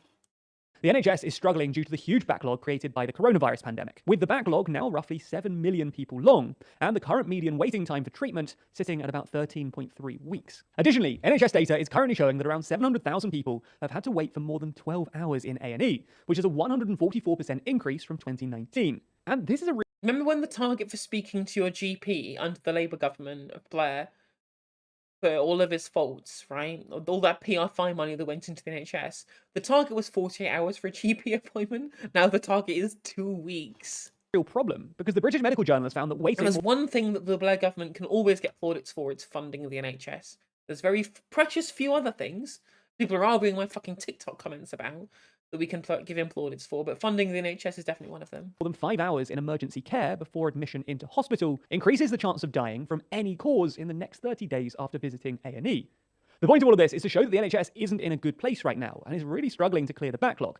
As such, something serious needs to be done in order to improve the NHS. The Health Secretary, Therese Coffey, has already stated that her priority will be to reduce the backlog, and it's likely that we'll see some kind of statement about this in the coming days and weeks. All in all, it seems that Liz Truss has a number of problems that require her urgent attention. It's an unenviable position for her to be in, and it's certainly one of the most tricky starting points for any British Prime Minister in post-war history.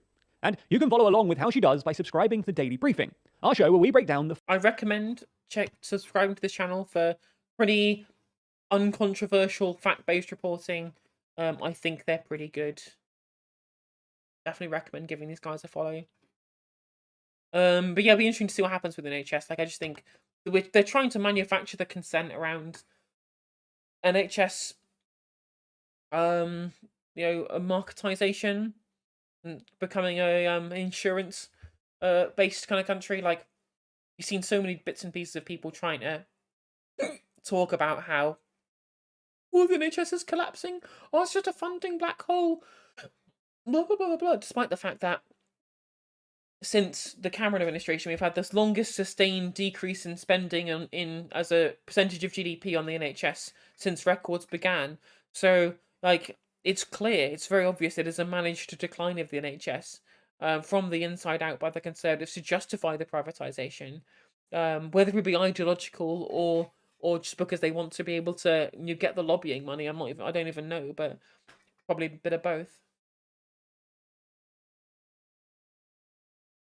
Well, in the same way that they said that they would reduce the deficit, and now we have the biggest deficit in living memory, right? Like, what they say they'll do and what they actually do are always incredibly different things. Like, remember Boris Johnson talking about the high-wage, high-skill economy? Yeah, what the fuck happened to that, right? It's always just empty promises when it comes to these people. Just say things they want to hear. What bothers you is that it's so fucking obvious to you. Well, 100%, it is super obvious, right? The problem, like, let me... There was a TikTok I did about this. Let's do some cooking. Oh, that burger looks good. Let me find this one. There's a couple of TikToks I've done about this.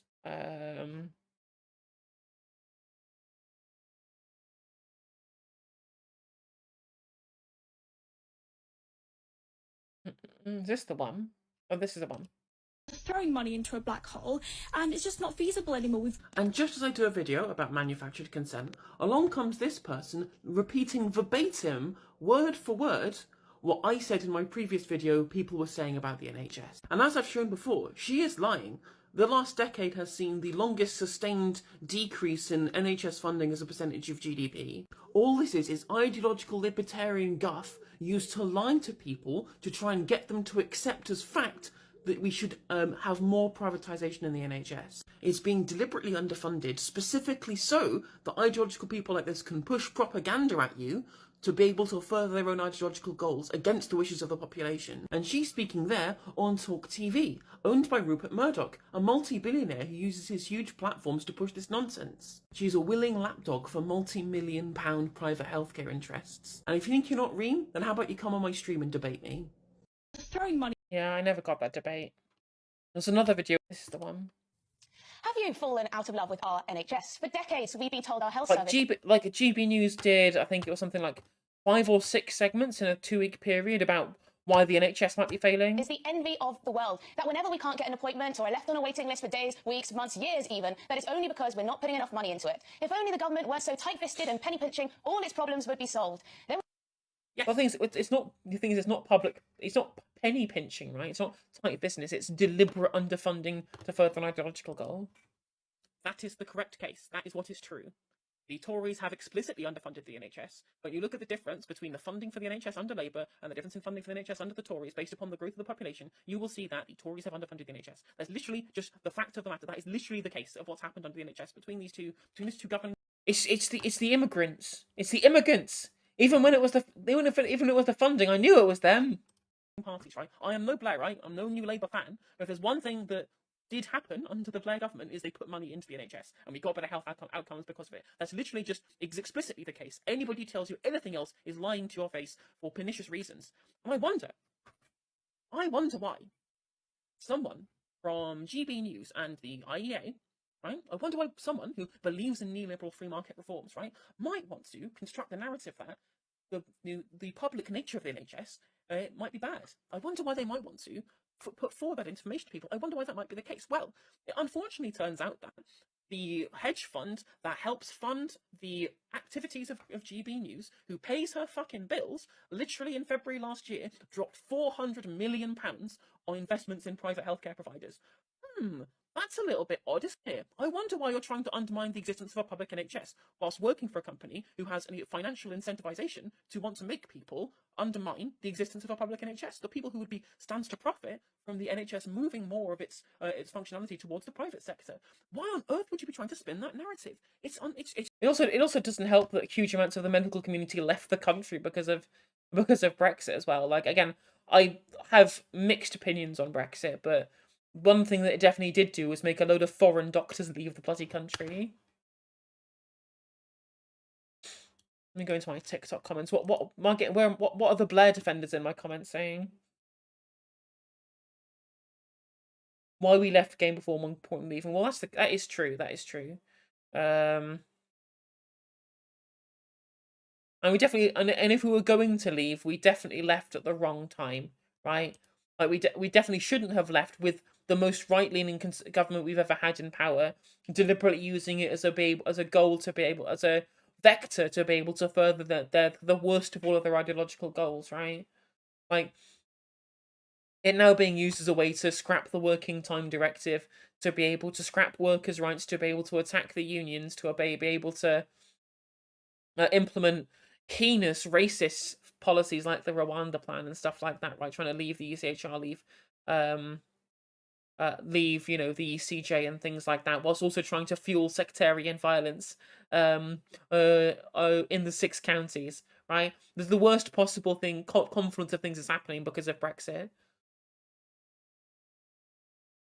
Socialist Brexit wouldn't have prevented the freedom of scientists and democracy 100%. Like, there was definitely a Brexit that could have worked, and Liberal Democrats could have supported a Jeremy Corbyn minority government, but no, the Lib Dems don't want to support Corbyn because he's the jam. Can't have the jam man in charge. No, we're going to continue fighting our ideological goal to undermine democracy, despite being called the Liberal bloody Democrats, to try and undermine the result of a democratic referendum, to try and take away what people voted for, right? I believe in democracy, and they went against it to try and push an ideological goal when we could have had a Brexit that tried to limit the damage and tried to make things better for, the things that would get better by leaving the EU. Absolutely disastrous. He deserved. Let's have a look at him. Blair's not a war criminal. New Labour did far more than the Tories have done in 12 years. Just because they did more than nothing is not good enough. Oh, it's a globe. That's why. I've got a globe in my comment section. What else? What are my other Notifications.